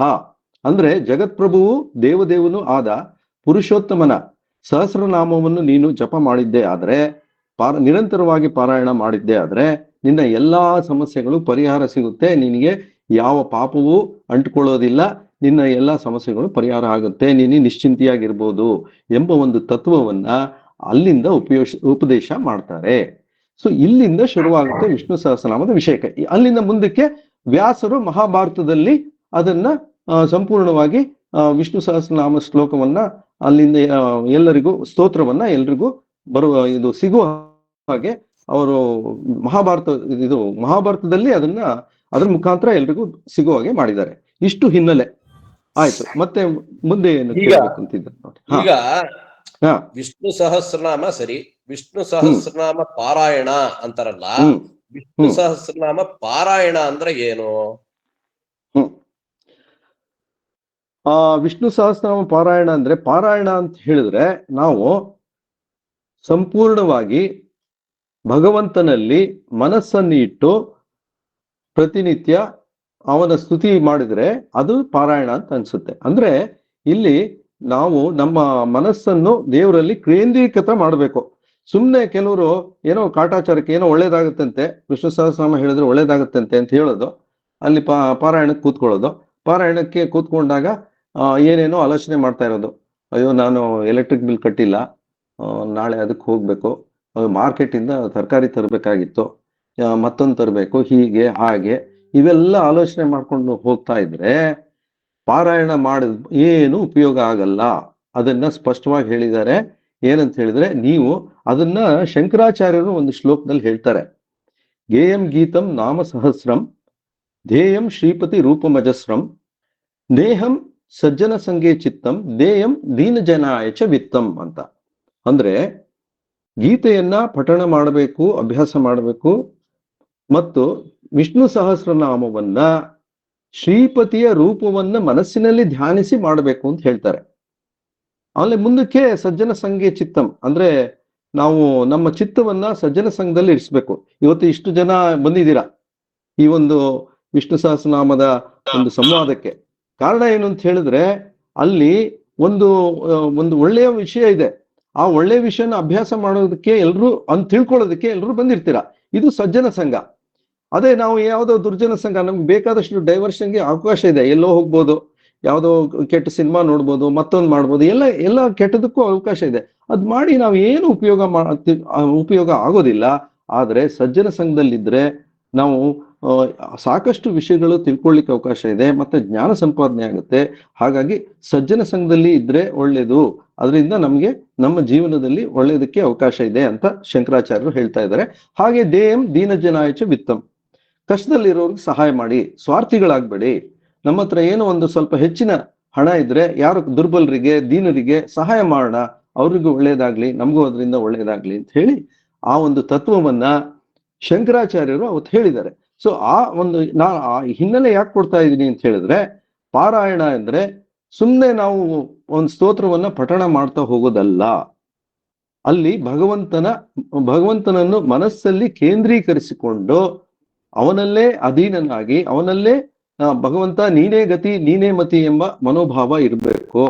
ಆಗ ಅದು ಪಾರಾಯಣ ಅನ್ಸುತ್ತೆ. ಸುಮ್ಮನೆ ಕೂತ್ಕೊಂಡು ಏನೋ ಒಂದು ಯಾರೋ ಹೇಳಿದ್ದಾರೆ ವಿಷ್ಣು ಸಹಸ್ರನಾಮ ಪಾರಾಯಣ ಮಾಡಿದ್ರೆ ಒಳ್ಳೇದಂತೆ, ಸರಿ ನಾನು ಮಾಡ್ತೀನಿ ಅಂತ ಹೇಳಿದ್ರೆ ಅದು ಕಾಟಾಚಾರಕ್ಕೆ ಮಾಡಿದಾಗ ಆಗುತ್ತೆ. ಇದು ವಿಷಯ. ಪಾಪಾತ್ಮ ಪಾಪ ಸಂಭವ ತ್ರಾಹಿಮಾನ್ ಕೃಪೆಯ ಕೃಷ್ಣ ಕೃಷ್ಣ ಶರಣಾಗತ ವತ್ಸಲ ಅದ್ ಸರಿ. ಆದ್ರೆ ಈ ವಿಷ್ಣು ಸಹಸ್ರನಾಮ ಯಾರು ಪಾರಾಯಣ ಮಾಡಬಹುದು? ಯಾಕೆ ಗೊತ್ತಾ?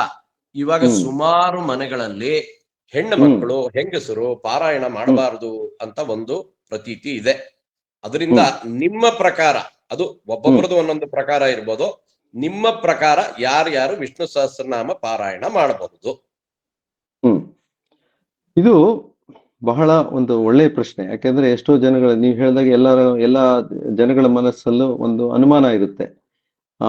ಯಾವ ರೀತಿ ಯಾರು ಮಾಡ್ಬೋದಾ? ಆಮೇಲೆ ಇನ್ನೊಂದು, ಕೆಲವರೆಲ್ಲ ಏನ್ ಅನ್ಕೊಂಡಿದ್ದಾರೆ ಅಂದ್ರೆ ಇದು ಒಂದು ನಿರ್ದಿಷ್ಟವಾದ ಜಾತಿಯವ್ರು ಮಾತ್ರ ಮಾಡೋದು, ಸಂಸ್ಕೃತ ತಿಳ್ಕೊಂಡವ್ರು ಮಾಡೋದು, ಅವ್ರು ಬಿಟ್ರೆ ನಾವು ಮಾಡೋ ಹಾಗಿಲ್ಲ, ಹೀಗೆಲ್ಲ ಕೆಲವು ಒಂದು ರೀತಿಯ ತಪ್ಪು ಮನೋಭಾವ ಇದೆ ಅಂತ ಹೇಳ್ಬೋದು. ಅದು ಸಂಪೂರ್ಣವಾಗಿ ತಪ್ಪು. ಯಾಕೆ ಅಂತ ಹೇಳಿದ್ರೆ ಯಾವುದೇ ಪುರಾಣದಲ್ಲಿ, ಯಾವುದೇ ಶಾಸ್ತ್ರದಲ್ಲಿ ಎಲ್ಲೂವೆ ಇಂಥವ್ರೇ ಮಾಡ್ಬೇಕು, ಇಂಥವ್ರು ಮಾಡಬಾರ್ದು ಅಂತ ಎಲ್ಲೂ ಹೇಳಿಲ್ಲ. ಈ ಸ್ತ್ರೀಯರು ಮಾಡಬಾರ್ದು ಅನ್ನೋದು ಇತ್ತೀಚೆಗೆ ಬರ್ತಾ ಇರುವಂತ, ಅದು ಖಂಡಿತ ಅದು ಯಾವ ಶಾಸ್ತ್ರದಲ್ಲೂ ನಮೂದನೆ ಮಾಡಿಲ್ಲ.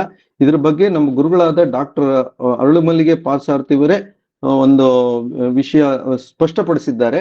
ಯಾರು ಅದರಲ್ಲಿ ಮಾಡಬಾರ್ದು ಅಂತ ಎಲ್ಲೂ ಉಲ್ಲೇಖ ಇಲ್ಲ. ಆದ್ರಿಂದ ಧೈರ್ಯವಾಗಿ ಮಾಡಿ, ಏನೂ ಆಗೋದಿಲ್ಲ.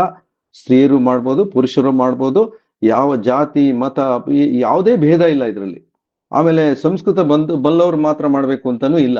ಸಂಸ್ಕೃತ ಏನಪ್ಪಾ ಅಂತ ಹೇಳಿದ್ರೆ ಒಂದು ವಿಷಯ ಅದರಲ್ಲಿ ಹೇಳ್ತಾರೆ ಏನು ಅಂತಂದ್ರೆ, ಯಾವುದೇ ಸ್ತೋತ್ರವನ್ನ, ಅದರಲ್ಲಿ ವಿಶೇಷವಾಗಿ ವಿಷ್ಣು ಸಹಸ್ರನಾಮದಲ್ಲಿ ವಿಷ್ಣುವಿನ ಸಹಸ್ರನಾಮ ಇರುವುದರಿಂದ ಆ ನಾಮಗಳ ಅರ್ಥವನ್ನು ತಿಳ್ಕೊಂಡು ಅರ್ಥಾನುಸಂಧಾನ ಮಾಡಿ ಪಾರಾಯಣ ಮಾಡಿದ್ರೆ ಒಳ್ಳೆಯದು ಅಂತ ಹೇಳ್ತಾರೆ.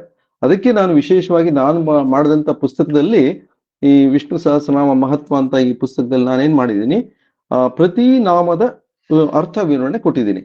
ಈಗ ಜಗನ್ನಾಥ್ ಹೇಳ್ದಾಗೆ ಮಧ್ವಾಚಾರ್ಯರು ಪ್ರತಿ ನಾಮಕ್ಕೆ 100 ಅರ್ಥ ಹೇಳಿದ್ದಾರೆ. ಅಂದ್ರೆ 100 ಅರ್ಥ ಇದೆ. ವಿಷ್ಣು ಸಹಸ್ರನಾಮದ ಪ್ರತಿ ನಾಮಕ್ಕೆ 100 ಅರ್ಥ ಇದೆ. ಈ ಮಹಾಭಾರತದ ಪ್ರತಿ ಶ್ಲೋಕಕ್ಕೆ 10 ಅರ್ಥ ಬರುತ್ತೆ. ವೇದಗಳ ಪ್ರತಿ ಶ್ಲೋಕಕ್ಕೆ 3 ಅರ್ಥ ಬರುತ್ತೆ. ಆದ್ರೆ ವಿಷ್ಣು ಸಹಸ್ರನಾಮದ ಪ್ರತಿ ನಾಮಕ್ಕೆ 100 ಅರ್ಥ ಇದೆ. ಅದನ್ನ ಮಧ್ವಾಚಾರ್ಯರು ಒಂದು ಸಭೆಯಲ್ಲಿ ಹೇಳಿ ಅದನ್ನು ಎಲ್ಲರಿಗೂ ತಿಳಿಯಪಡಿಸಿದ್ದಾರೆ. ಅದೊಂದು ಪ್ರತೀತಿ ಇದೆ. ಹಾಗಾಗಿ ಈ 100 ಅರ್ಥಗಳಿರುವಾಗ ಈ ಒಂದು ನಾಮವನ್ನು ಪಠಿಸಿದ್ದೇ ಆದ್ರೆ ನಮಗೆ 100 ಬಾರಿ ಭಗವಂತನ ಸ್ಮರಣೆ ಮಾಡಿದಾಗೆ, ಅಂದ್ರೆ ಒಂದು ನಾಮಕ್ಕೆ 100 ಬಾರಿ ನಾವು ಭಗವಂತನ ಸ್ಮರಣೆ ಮಾಡಿದಾಗ ಆಗುತ್ತೆ. ಹಾಗಾಗಿ ವಿಷ್ಣು ಸಹಸ್ರನಾಮ ಯಾರು ಪಾರಾಯಣ ಮಾಡ್ತಾರೋ ಅವರು 1000 ನಾಮವನ್ನು ಪಠಿಸಿದಾಗ 1000 × 100 1,00,000 ಬಾರಿ ಭಗವಂತನನ್ನು ಕರೆದಷ್ಟು ಪುಣ್ಯ ಇದೆಯಂತೆ. ಹಾಗಾಗಿ ಇದು ವಿಶೇಷ. ಮತ್ತೆ ನಾನು ಈ ಮಾಡಿದಂತ ಪುಸ್ತಕದಲ್ಲಿ 100 ಅರ್ಥ ನಾವು ಹೇಳಲಿಕ್ಕೆ ಆಗಲ್ಲ. ಒಂದು ಅರ್ಥ ತಿಳ್ಕೊಂಡ್ರೆ ಜನಗಳು ಒಳ್ಳೆಯದು ಅಂತ ಹೇಳಿ ಪ್ರತಿ ನಾಮದ ಅರ್ಥವನ್ನು ಕೇವಲ ಒಂದೊಂದು ಸಾಲಿನಲ್ಲಿ ನಾನು ಅದನ್ನ ಕೊಟ್ಟಿದ್ದೀನಿ. ಯಾಕೆಂದ್ರೆ ಹೇಳ್ತಾ ಹೋದ್ರೆ ತುಂಬಾ ಇದೆ ವಿಷಯಗಳು ಅದರಲ್ಲಿ. ಆದ್ರೆ ಜನಗಳಿಗೆ ಇವತ್ತು ಓದಕ್ ಪುರ್ಸತ್ತಿಲ್ಲ, ಆಮೇಲೆ ತಾಳ್ಮೆ ಕಮ್ಮಿ, ಇದೆಲ್ಲ ಇರುವಾಗ ನಾವು ಪುಟಗಟ್ಲೆ ಅದ್ರ ಬಗ್ಗೆ ವಿವರಣೆ ಕೊಡ್ತಾ ಹೋದ್ರೆ ಉಪಯೋಗ ಆಗಲ್ಲ ಅಂತ ಹೇಳಿ ಸರಳವಾಗಿ ಒಂದು ಸಾಲಿನಲ್ಲಿ ಒಂದೊಂದು ನಾಮದ ಅರ್ಥವನ್ನು ಕೊಟ್ಟಿದ್ದೀನಿ. ಸೊ ಈ ಒಂದು ವಿಷ್ಣು ಸಹಸ್ರನಾಮ ಮಹತ್ವ ಪುಸ್ತಕದಲ್ಲಿ ನಾನು ಕೊಟ್ಟಿರ್ತಕ್ಕಂಥ ಒಂದೊಂದು ಅರ್ಥ ಏನಿದೆ ಅದು ಎಲ್ಲರೂ ತಿಳ್ಕೊಳ್ಬಹುದು. ಹಾಗೇನೆ ಯಾರು ಬೇಕಾದ್ರೂ ಇದು ಒಂದು ಪಾರಾಯಣ ಮಾಡ್ಲಿಕ್ಕೆ ಅವಕಾಶ ಇದೆ. ನೀವು ಹೇಳಿದ್ರಲ್ಲ, ಏನು ಯಾರು ಸ್ತ್ರೀಯರು ಹೇಳ್ಬಾರ್ದು ಇಂಥದ್ದೆಲ್ಲ, ಇದು ಹೇಗೆ ಅದು ಉದ್ಭವ ಆಗಿದೆ ಅಂತ ಗೊತ್ತಿಲ್ಲ. ಆದ್ರೆ ಯಾವ ಶಾಸ್ತ್ರದಲ್ಲೂ ಉಲ್ಲೇಖ ಇಲ್ಲ, ಯಾವ ಸಂಸ್ಕೃತಿನೂ ಕೂಡ ಅದ್ರ ಬಗ್ಗೆ ಯಾರು ವ್ಯಕ್ತಿಗಳು ಹೇಳ್ಬಾರ್ದು ಅಂತ ಎಲ್ಲೂ ಹೇಳಿಲ್ಲ. ಹಾಗಾಗಿ ನಾವು ಘಂಟಾಘೋಷವಾಗಿ ಹೇಳ್ಬೋದು, ಯಾರು ಬೇಕಾದ್ರೂ ಪಾರಾಯಣ ಮಾಡಬಹುದು. ಆಮೇಲೆ ಹೇಳಿ. ಈ ವಿಷ್ಣು ಸಹಸ್ರನಾಮ ಪಾರಾಯಣ ಮಾಡುವಾಗ ಏನಾದ್ರೂ ಅದಕ್ಕೆ ಸಮಯ ಇದೆಯಾ? ಇಷ್ಟೊತ್ತಿಗೆ ಮಾಡಬೇಕು, ಬೆಳಗ್ಗೆ? ಇವಾಗ ನಾವು ಕೆಲವು ವಿಚಾರ ಸಂಧ್ಯಾ ವಂದನೆ ಮಾಡುವಾಗ 3 ಸಲ ಮಾಡ್ತೀವಿ. ಪ್ರಾತಃ ಸಂಧ್ಯಾ ವಂದನೆ, ಮಧ್ಯಮ, ರಾತ್ರಿ, 3 ಬೇರೆ ತರ ಮಂತ್ರಗಳು, ಕೆಲವು ಬದಲಾವಣೆ ಆಗತ್ತೆ. ಹಂಗೇನೆ ವಿಷ್ಣು ಸಹಸ್ರನಾಮ ನಾವೇನಾದ್ರೂ ಪಾರಾಯಣ ಮಾಡ್ಬೇಕಾದ್ರೆ ಬೆಳಗ್ಗೆ, ಮಧ್ಯಾಹ್ನ, ರಾತ್ರಿ ಇಂಥ ಸಮಯದಲ್ಲೇ ಮಾಡಬೇಕು, ಇವೆಲ್ಲ ಏನಾದ್ರೂ ಇದೆಯಾ? ಈ ವಿಷಯ ಒಳ್ಳೆ ಪ್ರಶ್ನೆ ಇದು. ಯಾಕೆಂತ ಹೇಳಿದ್ರೆ ಎಷ್ಟೋ ಜನಕ್ಕೆ ಈ ಅನುಮಾನ ಇರುತ್ತೆ, ಯಾವಾಗ ಪಾರಾಯಣ ಮಾಡ್ಬೋದು, ಯಾವಾಗ ಮಾಡಬಾರ್ದು, ಹೀಗೆಲ್ಲ ಮನ್ಸಲ್ಲಿ ಗೊಂದಲ ಇರುತ್ತೆ. ಇದು ಶಾಸ್ತ್ರಗಳು ಏನು ಹೇಳ್ತವೆ ಅಂತ ಹೇಳಿದ್ರೆ, ಯಾರೇ ಒಂದು ಇದಕ್ಕೆ ಕಾಲಮಿತಿ, ಕಾಲಕ್ರಮ ಹಾಗೇನೂ ಇಲ್ಲ. ಯಾರು ಬೇಕಾದ್ರೂ ಅದನ್ನ ಪಾರಾಯಣ ಮಾಡ್ಬೋದು, ಯಾವುದೇ ಸಮಯದಲ್ಲೂ ಪಾರಾಯಣ ಮಾಡ್ಬೋದು. ಆದರೆ ವಿಶೇಷವಾಗಿ ಬೆಳಿಗ್ಗೆ ಶುಚಿರ್ಭೂತರಾಗಿ, ಅಂದ್ರೆ ನಾವೇನು ಸ್ನಾನ ಮಾಡ್ತೀವಿ ಅದು ಒಳ್ಳೇದು. ಅಂದ್ರೆ ಇಲ್ಲಿ ಶುಚಿರ್ಭೂತರಾಗಿ ಅಂತ ಹೇಳಿದಾಗ ಅದ್ರಲ್ಲಿ 2 ವಿಷಯ ಬರುತ್ತೆ. ಕೇವಲ ದೇಹ ಶುಚಿ ಮಾತ್ರ ಅಲ್ಲ, ಮನಃಶುಚಿನೂ ಇರಬೇಕು. ಎಷ್ಟೋ ಜನ ಮನಸ್ಸಿನಲ್ಲಿ ಏನೇನೋ ಗೊಂದಲಗಳು ಮತ್ತೆ ಇದು ದ್ವೇಷಗಳು ಇವೆಲ್ಲ ಮನಸ್ಸಲ್ಲಿ ಇಟ್ಕೊಂಡು ದೇವರ ಪಾರಾಯಣ ಮಾಡ್ಲಿಕ್ಕೆ ಹೋಗ್ತಾರೆ. ಅವಾಗ ಅದು ಅಷ್ಟು ಫಲ ಕೊಡಲ್ಲ ಅಂತ ಹೇಳ್ತಾರೆ. ಹಾಗಾಗಿ ನಮ್ಮ ಮನಸ್ಸನ್ನ ಮೊದಲು ಶುಚಿಯಾಗಿ ಇಟ್ಕೊಳ್ಬೇಕು, ನಂತರ ದೇಹ ಶುಚಿ ಬರುತ್ತೆ. ಇದೆರಡೂ ಇದ್ದಾಗ ನಾವು ಪಾರಾಯಣ ಮಾಡಿದ್ರೆ ಅದು ಬಹಳ ಫಲ ಕೊಡುತ್ತೆ ಅಂತ ಒಂದು ಪ್ರತೀತಿ ಇದೆ. ಸೊ ಆ ಪ್ರಕಾರವಾಗಿ ಬೆಳಗಿನ ಜಾವ ಅತ್ಯಂತ ಪ್ರಶಸ್ತವಾದದ್ದು. ಒಂದು ವೇಳೆ ಬೆಳಗಿನ ಜಾವ ಅಲ್ದೇನೆ ಸಾಯಂಕಾಲ ದೀಪ ಹಚ್ಚಿದ ಮೇಲೆ ಅದು ಕೂಡ ಒಳ್ಳೆ ಪ್ರಶಸ್ತವಾದ ಸಮಯ. ಆಮೇಲೆ ಅದನ್ನ ಉತ್ತರ ದಿಕ್ಕಿನಲ್ಲಿ ಅಥವಾ ಪೂರ್ವ ದಿಕ್ಕಿನಲ್ಲಿ ಮುಖ ಮಾಡಿಕೊಂಡು ನಾವು ದೇವರನ್ನ ಪ್ರಾರ್ಥನೆ ಮಾಡಿದ್ರೆ, ಪಾರಾಯಣ ಮಾಡಿದ್ರೆ ಒಳ್ಳೆಯದು. ನಾವು ಸಂಧ್ಯಾವಂದನೆ ಮಾಡುವಾಗ ಸೂರ್ಯನಿಗೆ ಅರ್ಘ್ಯ ಕೊಡುವಾಗ ಪೂರ್ವ ದಿಕ್ಕಿಗೆ ತಿರುಗುತ್ತೀವಿ, ಅದ್ರ ಪ್ರಕಾರನೇ ಮಾಡ್ತೀವಿ. ಓಕೆ, ಇದ್ರಲ್ಲೂ ಪೂರ್ವ ದಿಕ್ಕಿಗೆ ಉತ್ತರ ದಿಕ್ಕಿಗೆ ಮಾಡಿದ್ರೆ ಉತ್ತಮ ಅಂತ. ಆದ್ರೆ ನಿಮ್ಮ ಪ್ರಕಾರ ಶುಚಿಯಾಗಿರ್ಬೇಕು, ಮನ ಶುಚಿ, ದೇಹ ಶುಚಿ ಆಗಿದ್ರೆ ಉತ್ತಮ ಅಂತ. ಓಕೆ, ಇವಾಗ ಎಲ್ಲಾನು ಪಾರಾಯಣ ಮಾಡ್ತಾರೆ, ಸುಮಾರು ಪಾರಾಯಣಗಳು ಇರುತ್ತೆ. ಲಲಿತಾ ಸಹಸ್ರನಾಮ ಆಗ್ಲಿ ಸುಮಾರು, ಅದಕ್ಕೆ ನನ್ ಅಂತ್ಯವೇ ಇಲ್ಲ. ಅಂಥದ್ರಲ್ಲಿ ವಿಷ್ಣು ಸಹಸ್ರನಾಮ ಏನು ವಿಶೇಷ ಪಾರಾಯಣ ಅಂತ ನಿಮ್ಗನ್ಸುತ್ತೆ? ಹೌದು, ನಾನು ಈಗಾಗ್ಲೇ ಹೇಳಿದೆ, ವಿಷ್ಣು ಸಹಸ್ರನಾಮ ವಿಶೇಷತಮವಾದ್ದು ಯಾಕೆ ಅಂತ ಹೇಳಿದ್ರೆ, ಈ ಒಂದು ವಿಷ್ಣು ಸಹಸ್ರನಾಮದಲ್ಲಿ 100 ಅರ್ಥ ಬರುತ್ತೆ. ಒಂದೊಂದು ನಾಮಕ್ಕೆ 100 ಅರ್ಥ ಬರುತ್ತೆ. ಆದ್ರೆ ನೀವು ಬೇರೆ ಎಷ್ಟೋ ಸಹಸ್ರನಾಮಗಳಿದೆ, ಶಿವ ಸಹಸ್ರನಾಮ ಇರ್ಬೋದು, ಲಕ್ಷ್ಮೀ ಸಹಸ್ರನಾಮ ಇರ್ಬೋದು, ಲಲಿತಾ ಸಹಸ್ರನಾಮ ಇರ್ಬೋದು, ಗಣೇಶ ಸಹಸ್ರನಾಮ ಇರ್ಬೋದು. ಇವೆಲ್ಲದರಲ್ಲೂ ಒಂದು ಅರ್ಥಕ್ಕಿಂತ ಜಾಸ್ತಿ ಅರ್ಥ ಎಲ್ಲೂ ನಾವು ಕಾಣುವುದಿಲ್ಲ. ಆದರೆ ವಿಷ್ಣು ಸಹಸ್ರನಾಮದಲ್ಲಿ ಮಾತ್ರ 1ಕ್ಕಿಂತ ಹೆಚ್ಚು, ಅಂದ್ರೆ 100 ಅರ್ಥಗಳು. ಒಂದೊಂದು ನಾಮಕ್ಕೂ 100 ಅರ್ಥ ಇದೆ ಅಂದ್ರೆ ಅದು ಇನ್ನೊಂದು ವಿಶೇಷ. ಬರೀ ಅರ್ಥ ಮಾತ್ರ ಅಲ್ಲ, ಅದನ್ನ ಏನ್ ಹೇಳ್ತಾರೆ ಅಂದ್ರೆ ಭಗವಂತನ 100 ಗಣಗಳ ಸ್ವರೂಪ ಅಂತ ಹೇಳ್ತಾರೆ. ಅಂದ್ರೆ ಒಂದೊಂದು ನಾಮಕ್ಕೂ 100 ಗುಣಗಳ ಸ್ವರೂಪ ಇದೆ. ಅಂದ್ರೆ 100 ಬಾರಿ ನಾವು ಭಗವಂತನನ್ನ ಒಂದು ಸ್ತೋತ್ರದಲ್ಲಿ ನಾವು ಕಾಣಬಹುದು. ಹಾಗಾಗಿ ಅದೊಂದು ಒಂದು ವಿಶೇಷ. ಈ ವಿಶೇಷ ನೀವು ಯಾವುದೇ ಸಹಸ್ರನಾಮದಲ್ಲಿ ಕಾಣೋದಿಲ್ಲ. ಇದು ಮೊದಲನೇದಾದ ವಿಶೇಷ. ಇನ್ನು ಎರಡನೇದಾಗಿ, ಈಗ ನಾವು ಲಕ್ಷ್ಮೀ ಸಹಸ್ರನಾಮ ಮಾಡಿದ್ವಿ ಅಂತ ಇಟ್ಕೊಳ್ಳಿ, ನಿಮ್ಗೆ ಐಶ್ವರ್ಯ ಸಿಗ್ಬೋದು, ಮತ್ತೇನೋ ನಿಮ್ಮ ಧನ ಸಮೃದ್ಧಿ ಆಗ್ಬೋದು. ನಾನು ಉದಾಹರಣೆ ಕೊಡ್ತಾ ಇರೋದು. ಹೀಗೆ ಎಲ್ಲ ಒಂದೊಂದು ಸಹಸ್ರನಾಮದಲ್ಲೂ ಒಂದೊಂದು ವಿಶೇಷ ಇರುತ್ತೆ. ಆ ಪ್ರಕಾರವಾಗಿ ಫಲ ಸಿಗುತ್ತೆ. ಈಗ ಲಕ್ಷ್ಮೀ ಸಹಸ್ರನಾಮ ಮಾಡಿ ನಾವು ಐಶ್ವರ್ಯವಂತರಾದ್ರು ಅಂದ್ರೆ ಸಾಕಾ? ದುಡ್ಡು ಬಂದ್ರೆ ಮಾತ್ರ ಸಾಕಾ? ಮನುಷ್ಯನಿಗೆ ದುಡ್ಡೇ ಸರ್ವಸ್ವನ? ಖಂಡಿತ ಅಲ್ಲ. ದುಡ್ಡು ಬಂದಷ್ಟು ಮನುಷ್ಯನಿಗೆ ಕಷ್ಟ ಜಾಸ್ತಿ ಆಗುತ್ತೆ. ನಾವೆಲ್ಲ ನೋಡ್ತೀವಿ, ನಾವು ಅನ್ಕೊಳ್ತೀವಿ ಬಹಳ ಕೋಟ್ಯಾಧೀಶರು ಅವರೆಲ್ಲ ಸುಖವಾಗಿದ್ದಾರೆ ಅಂತ ಅನ್ಕೊಳ್ತೀವಿ. ಅವ್ರ ಕಷ್ಟ ಅವ್ರಿಗೆ ಗೊತ್ತಿರುತ್ತೆ. ಅವ್ರ ದಿನ ಬೆಳಗಾದ್ರೆ ಇನ್ಕಮ್ ಟ್ಯಾಕ್ಸ್ನವ್ರ ಕಾಟ, ಇನ್ನೊಂದು ಕಾಟ, ಏನೋ ಒಂದು ಇರುತ್ತೆ. ಅಂದ್ರೆ ಅಲ್ಲಿ ಏನೋ ತತ್ವ ಬರುತ್ತೆ ಅಂತ ಹೇಳಿದ್ರೆ, ದುಡ್ಡು ಸರ್ವಸ್ವ ಅಲ್ಲ, ದುಡ್ಡೇ ದೊಡ್ಡಪ್ಪ ಅನ್ನೋ ಮಾತು ಸುಳ್ಳು. ದುಡ್ಡೇ ದೊಡ್ಡಪ್ಪ ಯಾವಾಗ? ನಮ್ಗೆ ಬೇಕಾದಷ್ಟು ಧನ ಇದ್ದಾಗ ಮಾತ್ರ ದೊಡ್ಡಪ್ಪ, ಅಷ್ಟೇ. ಅದು ಅಲ್ಲಿಗಿಂತ ಮೀರ್ ಬಿಡ್ತು ಅಂತಂದ್ರೆ ಒಂದೊಂದಾಗಿ ಸಮಸ್ಯೆಗಳ ಸುರಿಮಳೆ ಆಗುತ್ತೆ, ಅದರಲ್ಲಿ ಅನುಮಾನವೇ ಇಲ್ಲ. ಹಾಗಾಗಿ ಬರೇ ನಾವು ಧನ ಸಂಪತ್ತಿಗೆ ಅಥವಾ ಇನ್ನೊಂದೇನೋ ಮನಃಶಾಂತಿಗೆ ಹೀಗೆ ಯಾವ್ಯಾವ್ದೋ ಬೇರೆ ಬೇರೆ ಸ್ತೋತ್ರಗಳು ಮಾಡೋದಕ್ಕಿಂತ ವಿಷ್ಣು ಸಹಸ್ರನಾಮ ಪಾರಾಯಣ ಮಾಡಿದ್ದೆ ಆದ್ರೆ ಅದರಲ್ಲಿರೋ ಪ್ರತೀತಿ ಏನು ಅಂತ ಹೇಳಿದ್ರೆ, ಅದರಲ್ಲಿ ಯಾರು ವಿಷ್ಣು ಸಹಸ್ರನಾಮ ನಾಮವನ್ನು ನಿರಂತರವಾಗಿ ಮಾಡ್ತಾರೋ ಅವರಿಗೆ ಸುಖ, ಶಾಂತಿ, ಸಮೃದ್ಧಿಯಾಗಿ ಸಿಗುತ್ತೆ. ಜೊತೆಗೆ ನೆಮ್ಮದಿ ಮತ್ತೆ ಸಂಪತ್ತು, ಏನೇನು ಸಾಮಾನ್ಯವಾಗಿ ನಾವೇನು ಬಯಸ್ತೀವೋ, ಕೀರ್ತಿ, ಮತ್ತೆ ಇನ್ನೇನಾದ್ರೂ ಜೀವನದಲ್ಲಿ ಉನ್ನತ ಮಟ್ಟ, ಇವೆಲ್ಲ ಸುಲಭವಾಗಿ ಸಿಗುತ್ತೆ. ಅದು ವಿಶೇಷ ವಿಷ್ಣು ಸಹಸ್ರನಾಮದು. ಹಾಗಾಗಿ ಬೇರೆ ಸಹಸ್ರನಾಮಗಳಿಗೆ ನಾವು ಹೋಲಿಸಿದಾಗ ವಿಷ್ಣು ಸಹಸ್ರನಾಮ ಅದರಲ್ಲಿ ಅತ್ಯಂತ ಮಹತ್ವಪೂರ್ಣವಾದದ್ದು ಎಂಬುದರಲ್ಲಿ ಅನುಮಾನವಿಲ್ಲ, ಮತ್ತು ಅದು ನಿದರ್ಶನ ಕೂಡ ಹೇಳ್ಬೋದು. ಹೀಗೆ ನೀವು ವಿಷ್ಣು ಸಹಸ್ರನಾಮ ಹೆಚ್ಚು ಜನಕ್ಕೆ ತಲುಪಬೇಕು ಅನ್ನೋ ಆಸಕ್ತಿ ಇದೆ ನಿಮ್ಗೆ.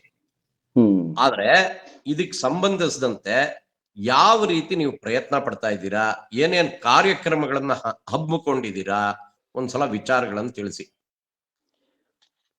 ಇದು ವಿಷ್ಣು ಸಹಸ್ರನಾಮ ನೀವಾಗ್ಲೇ ಪರಿಚಯದಲ್ಲಿ ಸಾಕಷ್ಟು ಹೇಳ್ಬಿಟ್ಟಿದ್ದೀರಪ್ಪ. ಏನಂದ್ರೆ ನಮ್ಮ ಅರಳು ಮಲ್ಲಿಗೆ ಪಾರ್ಸಾರ್ಥಿ ಗುರುಗಳು ಗ್ಲೋಬಲ್ ವಿಷ್ಣು ಸಹಸ್ರನಾಮ ಸತ್ಸಂಗ್ ಫೆಡರೇಷನ್ ಎಂಬ ಒಂದು ಸಂಸ್ಥೆಯನ್ನ ಸುಮಾರು 10 ವರ್ಷಗಳ ಮುಂಚೆ ಶುರು ಮಾಡಿದ್ದಾರೆ.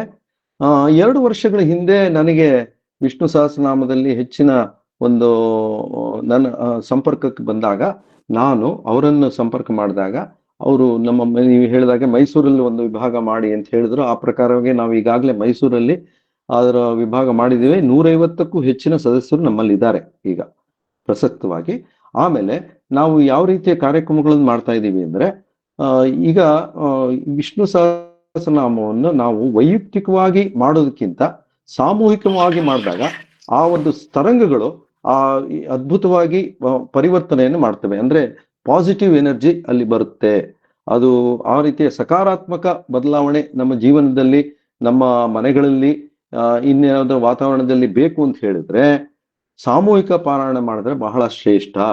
ಹಾಗಾಗಿ ನಾವೇನ್ ಮಾಡ್ತಾ ಇದ್ದೀವಿ, ಯಾರ್ಯಾರು ಸಮಾನ ಮನಸ್ಕರಿದ್ದಾರೆ ಈ ವಿಷಯದಲ್ಲಿ ಪಾರಾಯಣದಲ್ಲಿ ಅವರೆಲ್ಲ ಒಂದುಗೂಡಿ, ಈಗ ಉದಾಹರಣೆಗೆ ಯಾರ್ದೋ ಮನೆಯಲ್ಲಿ ಅವ್ರಿಗೇನೋ ಸ್ವಲ್ಪ ಕಷ್ಟ ಇರುತ್ತೆ, ಎಲ್ಲ ಪರಿಹಾರ ಆಗ್ಲಿ, ನಮ್ಮ ಮನೆಯಲ್ಲಿ ಒಳ್ಳೇದಾಗ್ಲಿ ಅಂತ ಹೇಳಿ ಅವ್ರು ಬಯಸಿದ್ರೆ ಅಂಥವ್ರ ಮನೆಗೆ ಹೋಗಿ ನಮ್ಮ ತಂಡದ ಕನಿಷ್ಠ 12ರಿಂದ ಒಂದು 15 ಜನ ಸದಸ್ಯರು ಅಲ್ಲಿ ಸೇರ್ಕೊಂಡು ನಾವು ಪಾರಾಯಣ ಮಾಡಿ ಆ ಒಂದು ಸಾಮೂಹಿಕ ಪಾರಾಯಣದಿಂದ ಏನೋ ಒಳ್ಳೇದಾಗ್ಲಿ ಎಂಬ ಒಂದು ಆಶಯದಿಂದ ಮಾಡ್ತೀವಿ. ಇದು ಮೊದಲೇ ಒಂದು ಚಟುವಟಿಕೆ. ಇನ್ನು ಅದು ಬಿಟ್ಟು ನಾವು ಈಗೇನಾಗ್ತಾ ಇದೆ, ನಾವುಗಳೇ ಎಲ್ಲ ಮಾಡ್ತಾ ಇದ್ರೆ ಮುಂದಿನ ಜನರೇಷನ್ ಅವ್ರಿಗೂ ಸ್ವಲ್ಪ ಅದು ತಲುಪಬೇಕು ಅನ್ನೋ ಒಂದು ಒಳ್ಳೆ ಉದ್ದೇಶ ಇದೆ ನಮ್ಮಲ್ಲಿ. ಯಾಕಂದ್ರೆ ನಮ್ಮ ಜನರೇಷನ್ ಅವರು ಈಗಾಗಲೇ ಸಾಕಷ್ಟು ಜನಕ್ಕೆ ಗೊತ್ತಿದೆ ಏನಂದ್ರೆ, ಏನೋ ನಮ್ ಕಷ್ಟ ಪರಿಹಾರಕ್ಕೆ ನಾವು ದೇವ್ರನ್ನ ಮೊರೆ ಹೋಗ್ಬೇಕಾದ್ರೆ ಇಂಥ ಒಂದು ದಾರಿ ಬೇಕು ಅಂತ ಹೇಳಿ ಗೊತ್ತಿದೆ. ಆದ್ರೆ ಮುಂದಿನ ಜನರೇಷನ್ ಅವರು ಈಗ ಹೆಚ್ಚಾಗಿ ದಾರಿ ತಪ್ತಾ ಇರೋ ಪರಿಸ್ಥಿತಿ ಇದೆ. ನಾವು ನೋಡ್ತಾ ಇದ್ದೀವಿ. ಎಲ್ರಿಗೂ ಈಗ ದೇವ್ರು ಬೇಕಿಲ್ಲ, ಸಂಸ್ಕಾರ ಬೇಕಿಲ್ಲ, ಆ ರೀತಿ ಒಂದು ಪರಿಸ್ಥಿತಿಯನ್ನ ನಾವು ನಿವಾರಣೆ ಮಾಡ್ಬೇಕು ಅಂತ ಹೇಳಿದ್ರೆ ಹೆಚ್ಚು ಮುಂದಿನ ಜನರೇಷನ್ ಮುಂದಿನ ಜನಾಂಗ ಏನಿದೆ, ಚಿಕ್ಕ ಮಕ್ಕಳು, ಶಾಲೆಗೆ ಹೋಗೋರು, ಅವ್ರಿಗೆಲ್ಲ ಒಂದು ವಿಷ್ಣು ಸಹಸ್ರನಾಮದ ಬಗ್ಗೆ ಅರಿವು ಮೂಡಿಸಿ ಅವರಲ್ಲಿ ಒಂದು ಸ್ಪರ್ಧೆಯನ್ನು ಕೂಡ ಮಾಡಿಸಿ, ಆ ಒಂದು ಸ್ಪರ್ಧೆ ಯಾರು ವಿಜೇತರಿದ್ದಾರೋ ಬಹುಮಾನ ವಿತರಣೆ ಮಾಡುವ ಒಂದು ಆಲೋಚನೆ ಕೂಡ ಇದೆ. ಅದನ್ನ ಇನ್ನು ಶೀಘ್ರದಲ್ಲೇ ಅದನ್ನ ಮಾಡ್ತಾ ಇದ್ದೀವಿ. ಇದು 2ನೇ ವಿಷಯ. ಇನ್ನು 3ನೇದಾಗಿ ನಾವು ಚಕ್ರಪಾರಾಯಣ ಮಾಡ್ತಾ ಇದ್ದೀವಿ. ಆ ಚಕ್ರಪಾರಾಯಣದಲ್ಲಿ ಕೂಡ ಹಲವಾರು ಜನ ಭಾಗಿಯಾಗಿ ಅದರ ಒಂದು ಪುಣ್ಯವನ್ನ ಪಡ್ಕೊಳ್ತಾ ಇದ್ದಾರೆ. ಹೀಗೆ ಇನ್ನು ಮುಂಬರುವ ದಿನಗಳಲ್ಲಿ ಈ ಒಂದು ನಮ್ಮ ಸದಸ್ಯತ್ವ ಸಂಖ್ಯೆಯನ್ನು ಜಾಸ್ತಿ ಮಾಡಬೇಕು ಅನ್ನೋ ಉದ್ದೇಶ ಇದೆ. ಅದಕ್ಕೆ ತಕ್ಕ ಹಾಗೆ ಹಲವಾರು ಚಟುವಟಿಕೆಗಳನ್ನ ನಾವು ಈಗಾಗಲೇ ಹಾಕೊಂಡು ಅದರಲ್ಲಿ ಮುಂದುವರಿತಾ ಇದ್ದೀವಿ. ಈಗ ಈ ವಿಷ್ಣು ಸಹಸ್ರನಾಮ ನಾವೇನು ಕೇಳ್ತೀವಿ, ಅದಕ್ಕೆ ಯಾವ್ದಾದ್ರು ನಿಯಮಗಳು, ನಿರ್ಬಂಧನೆಗಳು, ಅವಶ್ಯಕತೆಗಳು ಏನಾದ್ರೂ ಇದೆಯಾ? ನಿಯಮಗಳು ನಿಯಮಗಳು ಅಂತ ಏನು ಇಲ್ಲ. ನಾನು ಈಗಾಗ್ಲೇ ಹೇಳಿದೆ, ನಾವು ಬೆಳಿಗ್ಗೆ ಎದ್ದು ಶುಚಿರ್ಭೂತರಾಗಿ ಮಾಡೋದು ಅದೊಂದು ನಿಯಮ ಪಾಲಿಸ್ಬೇಕು. ಆ ನಂತರ ದಿನದ ಯಾವುದೇ ಹೊತ್ತಿನಲ್ಲಿ ಕೂಡ ನಾವು ಪಾರಾಯಣ ಮಾಡ್ಲಿಕ್ಕೆ ಅವಕಾಶ ಇದೆ. ನಿಬಂಧನೆಗಳು ಕೂಡ ಏನೂ ಇಲ್ಲ. ನಿಬಂಧನೆಗಳು ಅಂದ್ರೆ ಇಲ್ಲಿ ನಾವು ಪಾರಾಯಣವನ್ನ ಮಾಡುವಾಗ ಪೂರ್ತಿಯಾಗಿ ಮಾಡಿದ್ರೆ ಒಳ್ಳೇದು. ಎಷ್ಟೋ ಜನ ಹೇಳ್ತಾರೆ ನಮ್ಗೆ ಸಮಯ ಸಾಕಾಗಲ್ಲ, ನಾವು ಬರೀ ಸ್ತೋತ್ರ ಮಾತ್ರ ಓದ್ತೀವಿ ಅಂತ ಹೇಳ್ತಾರೆ. ಇದು ಏನಾಗುತ್ತೆ ಅಂತ ಹೇಳಿದ್ರೆ, ಈಗ ಒಂದು ಪರಿಪೂರ್ಣತೆ ಬರೋದಿಲ್ಲ ಅಂತ ಹೇಳ್ಬೋದು. ಯಾಕೆ ಅಂತ ಹೇಳಿದ್ರೆ, ವಿಷ್ಣು ಸಹಸ್ರನಾಮ ಪಾರಾಯಣ ಅಂತ ಹೇಳಿದ್ರೆ ಅದು 3 ಭಾಗಗಳನ್ನ ನಾವು ಪಾರಾಯಣ ಮಾಡಿದಾಗ್ಲೇ ಸಂಪೂರ್ಣವಾದ ಫಲ ಸಿಗೋದು. ಹಾಗಾಗಿ ನಾನು ಬರೀ ಸ್ತೋತ್ರ ಓದ್ತೀನಿ, ಇದು ಮಾಡಲ್ಲ ಅದು ಮಾಡಲ್ಲ ಅಂತ ಹೇಳಿದಾಗ ಪರಿಪೂರ್ಣ ಫಲ ಬರಲ್ಲ ಅಷ್ಟು ಹೇಳ್ಬೋದು. ಪರಿಪೂರ್ಣತೆ ಇರಲ್ಲ ಅದರಲ್ಲಿ, ಆಯ್ತಾ. ಆಮೇಲೆ ಕೆಲವ್ರು ಏನ್ ಮಾಡ್ತಾರೆ, ಈಗ ಕೆಲವರಲ್ಲಿ ನಮ್ಗೆ ಸಮಯ ಇಲ್ಲ, ಬರೀ ನಕ್ಷತ್ರದ ಪ್ರಕಾರ ನಾನು ಕೆಲವು ಇದಿದೆ, ನಕ್ಷತ್ರದ ಪ್ರಕಾರ ಇಂಥ ನಕ್ಷತ್ರಕ್ಕೆ ಇಂಥ ಶ್ಲೋಕ ಓದಿದ್ರೆ ಒಳ್ಳೇದು ಅಂತೆಲ್ಲ ಒಂದು ಕೆಲವು ಇದೆ, ಅದು ಮಾಡ್ಲಿಕ್ಕೆ ಹೋಗ್ತಾರೆ.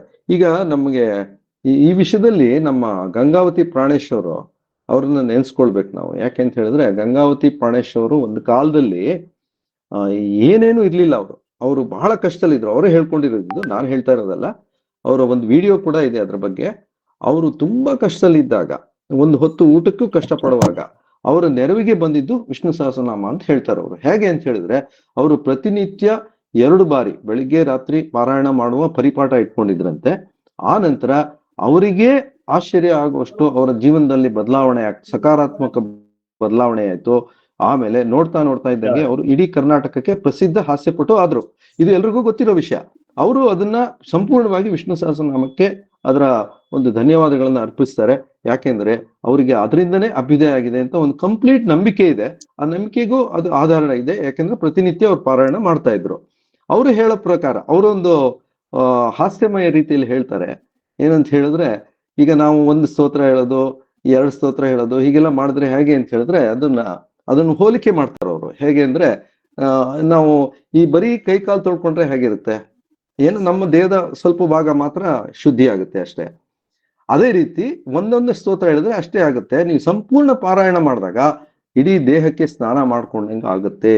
ಇಡೀ ದೇಹಕ್ಕೆ ಸ್ನಾನ ಮಾಡ್ಕೊಂಡಾಗ ಎಷ್ಟು ಆಹ್ಲಾದ ಇರುತ್ತೋ, ಎಷ್ಟು ಶುಚಿರ್ಭೂತವಾಗಿರ್ತೀವೋ, ಹಾಗೇನೆ ಸಂಪೂರ್ಣ ಪಾರಾಯಣ ಮಾಡಿದ್ರೆ ಅದರ ಸಂಪೂರ್ಣ ಫಲ ನಾವು ತಗೋಬಹುದು ಎಂಬ ಮಾತನ್ನು ಹೇಳ್ತಾರೆ ಅವರು. ಅದು ಅಕ್ಷರಶಃ ಸರಿ ಅಂತ ನನ್ನ ಭಾವನೆ.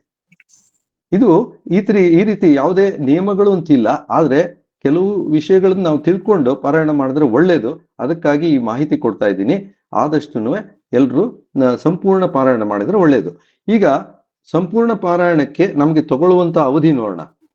ಮೊದಲು ಒಂದು 5 ನಿಮಿಷ ನೀವು ಪೂರ್ವ ಪೀಠಿಕೆ ಆಗುತ್ತೆ. ಇನ್ನು 20 ನಿಮಿಷ ಸ್ತೋತ್ರ ಪಾರಾಯಣ ಆಗುತ್ತೆ.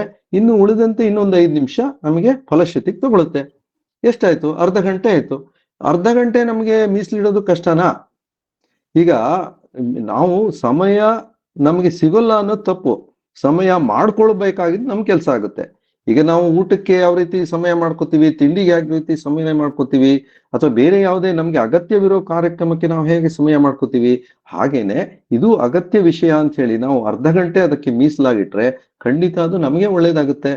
ಹಾಗಾಗಿ ಯಾರು ಸಮಯ ಇಲ್ಲ ಅಂತ ಹೇಳಿ ಅದನ್ನ ತಪ್ಪಿಸ್ಕೊಳ್ಳಿಕ್ಕೆ ನೋಡಿದ್ರೆ ಏನು ಉಪಯೋಗ ಆಗಲ್ಲ. ನಮ್ಮ ಶ್ರೇಯೋಭಿವೃದ್ಧಿಗೆ ನಮಗೆ ಬೇಕು ಅನ್ನೋ ಒಂದು ಆತ್ಮವಿಶ್ವಾಸ ಇಟ್ಕೊಂಡು ಅದನ್ನ ಪಾರಾಯಣ ಮಾಡಿದ್ದೆ ಆಗಿದ್ರೆ ಖಂಡಿತ ಅದಕ್ಕೆ ಸಮಯ ಸಿಗುತ್ತೆ ಅಂತ ನನ್ನ ಭಾವನೆ. ಆಯ್ತು, ಮುಂದೆ.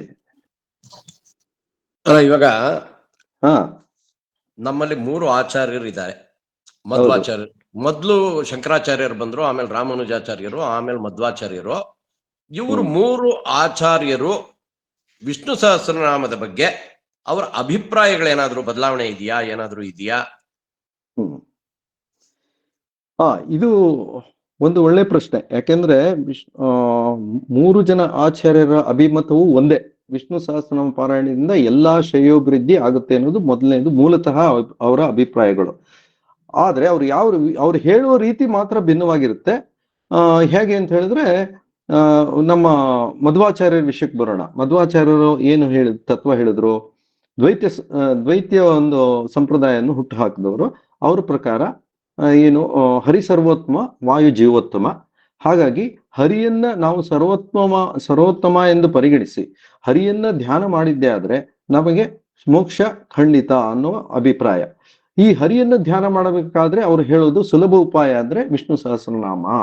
ವಿಷ್ಣು ಸಹಸ್ರನಾಮ ಯಾರು ಪ್ರತಿನಿತ್ಯ ಪಠಣ ಮಾಡ್ತಾರೋ ಖಂಡಿತ ಅವರಿಗೆ ಮೋಕ್ಷ ಪ್ರಾಪ್ತಿ, ಅದರಲ್ಲಿ ಅನುಮಾನವೇ ಇಲ್ಲ ಎಂಬುದಾಗಿ ನಮ್ಮ ಮಧ್ವಾಚಾರ್ಯರು ಹೇಳಿದ್ದಾರೆ. ಅಷ್ಟು ಮಾತ್ರ ಅಲ್ಲ, ಅವರು ಪ್ರತಿ ನಾಮದ 100 ಅರ್ಥಗಳನ್ನು ಕೊಟ್ಟಿದ್ದಾರೆ. ಅದನ್ನ ಈಗಾಗಲೇ ನಾನು ಹೇಳಿದ್ದೀನಿ. ಇದು ಮಧ್ವಾಚಾರ್ಯರ ಅಭಿಮತ. ಇನ್ನು ಶಂಕರಾಚಾರ್ಯರ ವಿಷಯಕ್ಕೆ ಬರಬೇಕು ಅಂತ ಹೇಳಿದ್ರೆ, ಶಂಕರಾಚಾರ್ಯರು ನಾನು ಈಗಾಗಲೇ ಹೇಳಿದೆ, ಒಂದು ಶ್ಲೋಕದಲ್ಲಿ ಗೇಯಂ ಗೀತಂ ನಾಮ ಸಹಸ್ರಂ ಅಲ್ಲಿ ವಿಷ್ಣು ಸಹಸ್ರನಾಮವನ್ನು ಪಾರಾಯಣ ಮಾಡಿ, ವಿಷ್ಣುವನ್ನು ಮನಸ್ಸಿನಲ್ಲಿ ಇಟ್ಟುಕೊಂಡು ನೀವು ಪಾರಾಯಣ ಮಾಡಿದ್ರೆ ನಿಮಗೆ ಖಂಡಿತ ಎಲ್ಲ ಶ್ರೇಯೋಭಿವೃದ್ಧಿ ಆಗುತ್ತೆ ಅನ್ನೋ ತತ್ವವನ್ನ ಆ ಒಂದು ಶ್ಲೋಕದಲ್ಲಿ ಹೇಳಿದ್ದಾರೆ. ಮಾತ್ರವಲ್ಲ, ಅವರು ಆ ಒಂದು ಪ್ರತೀತಿ ಏನು ಅಂದ್ರೆ, ಅವರು ಮೊದಲು ಭಾಷ್ಯ ಬರೀಲಿಕ್ಕೆ ಹೊರಟಿದ್ದು ಲಲಿತಾ ಸಹಸ್ರನಾಮಕ್ಕೆ. ಆದರೆ ದೈವ ಪ್ರೇರಣೆ ಅವರಿಗೆ ವಿಷ್ಣು ಸಹಸ್ರನಾಮವನ್ನೇ ಭಾಷ್ಯ ಬರಿ ಅಂತ ಅವರಿಗೆ ಒಂದು ಪ್ರೇರಣೆ ಆಗಿದ್ರಿಂದ ಅವರು ವಿಷ್ಣು ಸಹಸ್ರನಾಮಕ್ಕೆ ಭಾಷ್ಯವನ್ನೇ ಬರೆದ್ರು. ಇದು ಒಂದು ತುಂಬಾ ಒಂದು ಒಳ್ಳೆಯ ವಿಷಯ. ಆ ಒಂದು ಒಳ್ಳೆಯ ಒಂದು ಸಂಗತಿ ಅಂತ ಹೇಳ್ಬೋದು. ಹಾಗಾಗಿ ನಮ್ಮ ಶಂಕರಾಚಾರ್ಯರು ಆ ವಿಷ್ಣು ಸಹಸ್ರನಾಮಕ್ಕೆ ಭಾಷ್ಯವನ್ನು ಬರೆದ್ರು. ಮತ್ತು ಆ ಗೇಯಂ ಗೀತಂ ಅಂದ್ರೆ ಭಜಗೋವಿಂದಂ ಸ್ತೋತ್ರದಲ್ಲಿ ಬರುತ್ತೆ ಅದು.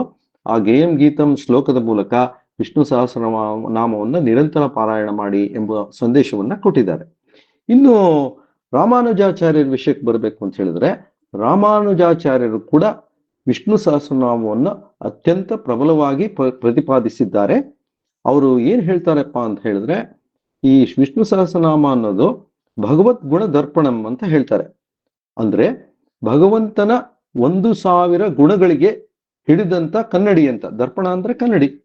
ಆ ಒಂದು ವಿಷ್ಣು ಸಹಸ್ರನಾಮ ಏನಿದೆ ಅದು ಭಗವಂತನ 1000 ಗುಣಗಳು. ಅಂದ್ರೆ 1000 ನಾಮದಲ್ಲಿ 1000 ಗುಣಗಳಿಗೆ ನಾವು ಅದು ಪ್ರತಿಪಾದಿಸುವ ಎಲ್ಲ ಒಂದು ನಾಮಗಳು ಎಂಬ ಮಾತನ್ನು ಹೇಳ್ತಾರೆ.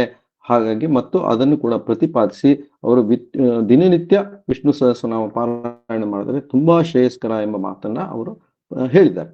ಹೀಗೆ 3 ಆಚಾರ್ಯರ ಅಭಿಮತ ಒಂದೇ, ವಿಷ್ಣು ಸಹಸ್ರನಾಮ ಪಾರಾಯಣ ನಿರಂತರ ಮಾಡಿದ್ರೆ ಖಂಡಿತ ಒಳ್ಳೇದಾಗುತ್ತೆ ಎನ್ನುವ ಮಾತಿದೆ.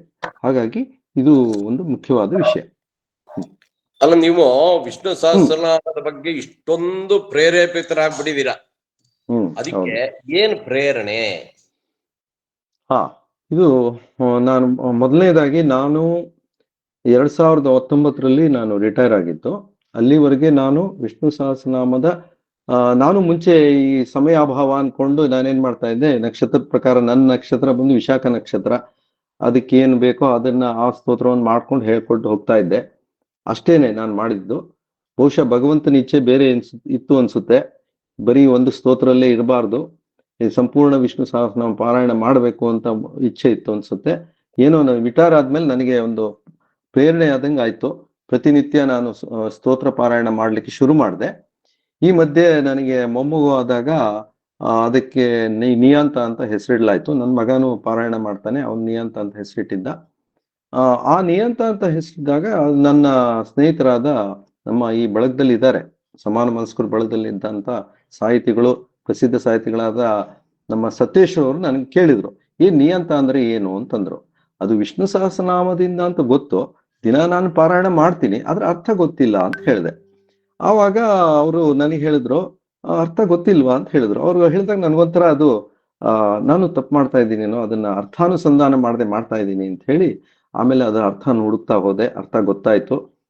ಕರ್ಮಾನುಸಾರ ನಿಯಮಗಳನ್ನ ಮಾಡುವನು ಅಂತ ಹೇಳಿ ಅದು ವಿಷಯ ಗೊತ್ತಾಯ್ತು. ಹಾಗೆ ಪ್ರತಿ ನಾಮಕ್ಕೂ ಒಂದೊಂದು ಅರ್ಥ ಇದೆ ಅಂತ ಗೊತ್ತಾದಾಗ ಅದರ ಫಲಶ್ರುತಿಯೇ ಈ ಒಂದು ಪುಸ್ತಕದ ಪ್ರಕಟಣೆ. ಆಮೇಲೆ ನಾನು ಬರೆದಂತ ವಿಷಯಗಳನ್ನೆಲ್ಲ ನಾನು ವಾಟ್ಸಾಪ್ಗೆ ಹಾಕ್ದೆ. ಆಮೇಲೆ ನಮ್ಮ ಈ ಗುಂಪಿನಲ್ಲಿರೋ ಇನ್ನೊಬ್ರು ಉಮಾದೇವಿಯವರು ಪ್ರೇರಣೆ ಮಾಡಿದ್ರು, ನೀವು ಪುಸ್ತಕ ಮಾಡಿ ಅಂತ. ಹೀಗೆ ಒಂದೊಂದಾಗಿ ಒಂದು ಪ್ರೇರಣೆ ತರನೇ ಆಗೋಯ್ತು. ಹಾಗೆ ಮುಂದಕ್ಕೆ ಬರ್ತಾ ಅಲ್ಲಿಂದ ಸಾಕಷ್ಟು ನಾನು ಅಧ್ಯಯನ ಮಾಡೋದ್ರಿಂದ ಇದನ್ನ ಸುಮ್ಮನೆ ನಾನು ಬರೀ ಇಷ್ಟೇ ಅಧ್ಯಯನ ಮಾಡಿದ್ರೆ ಸಾಲದು, ನಾನು ಒಂದು PhD ಒಂದು ಪ್ರಬಂಧವನ್ನು ಬರಿಬೇಕು ಅಂತ ಹೇಳಿ ನಂತರ ಪ್ರಬಂಧನೂ ಮಾಡಿದೆ. ಆ ಪ್ರಬಂಧಕ್ಕೆ ನನಗೆ ಡಾಕ್ಟರೇಟು ಸಿಕ್ತು.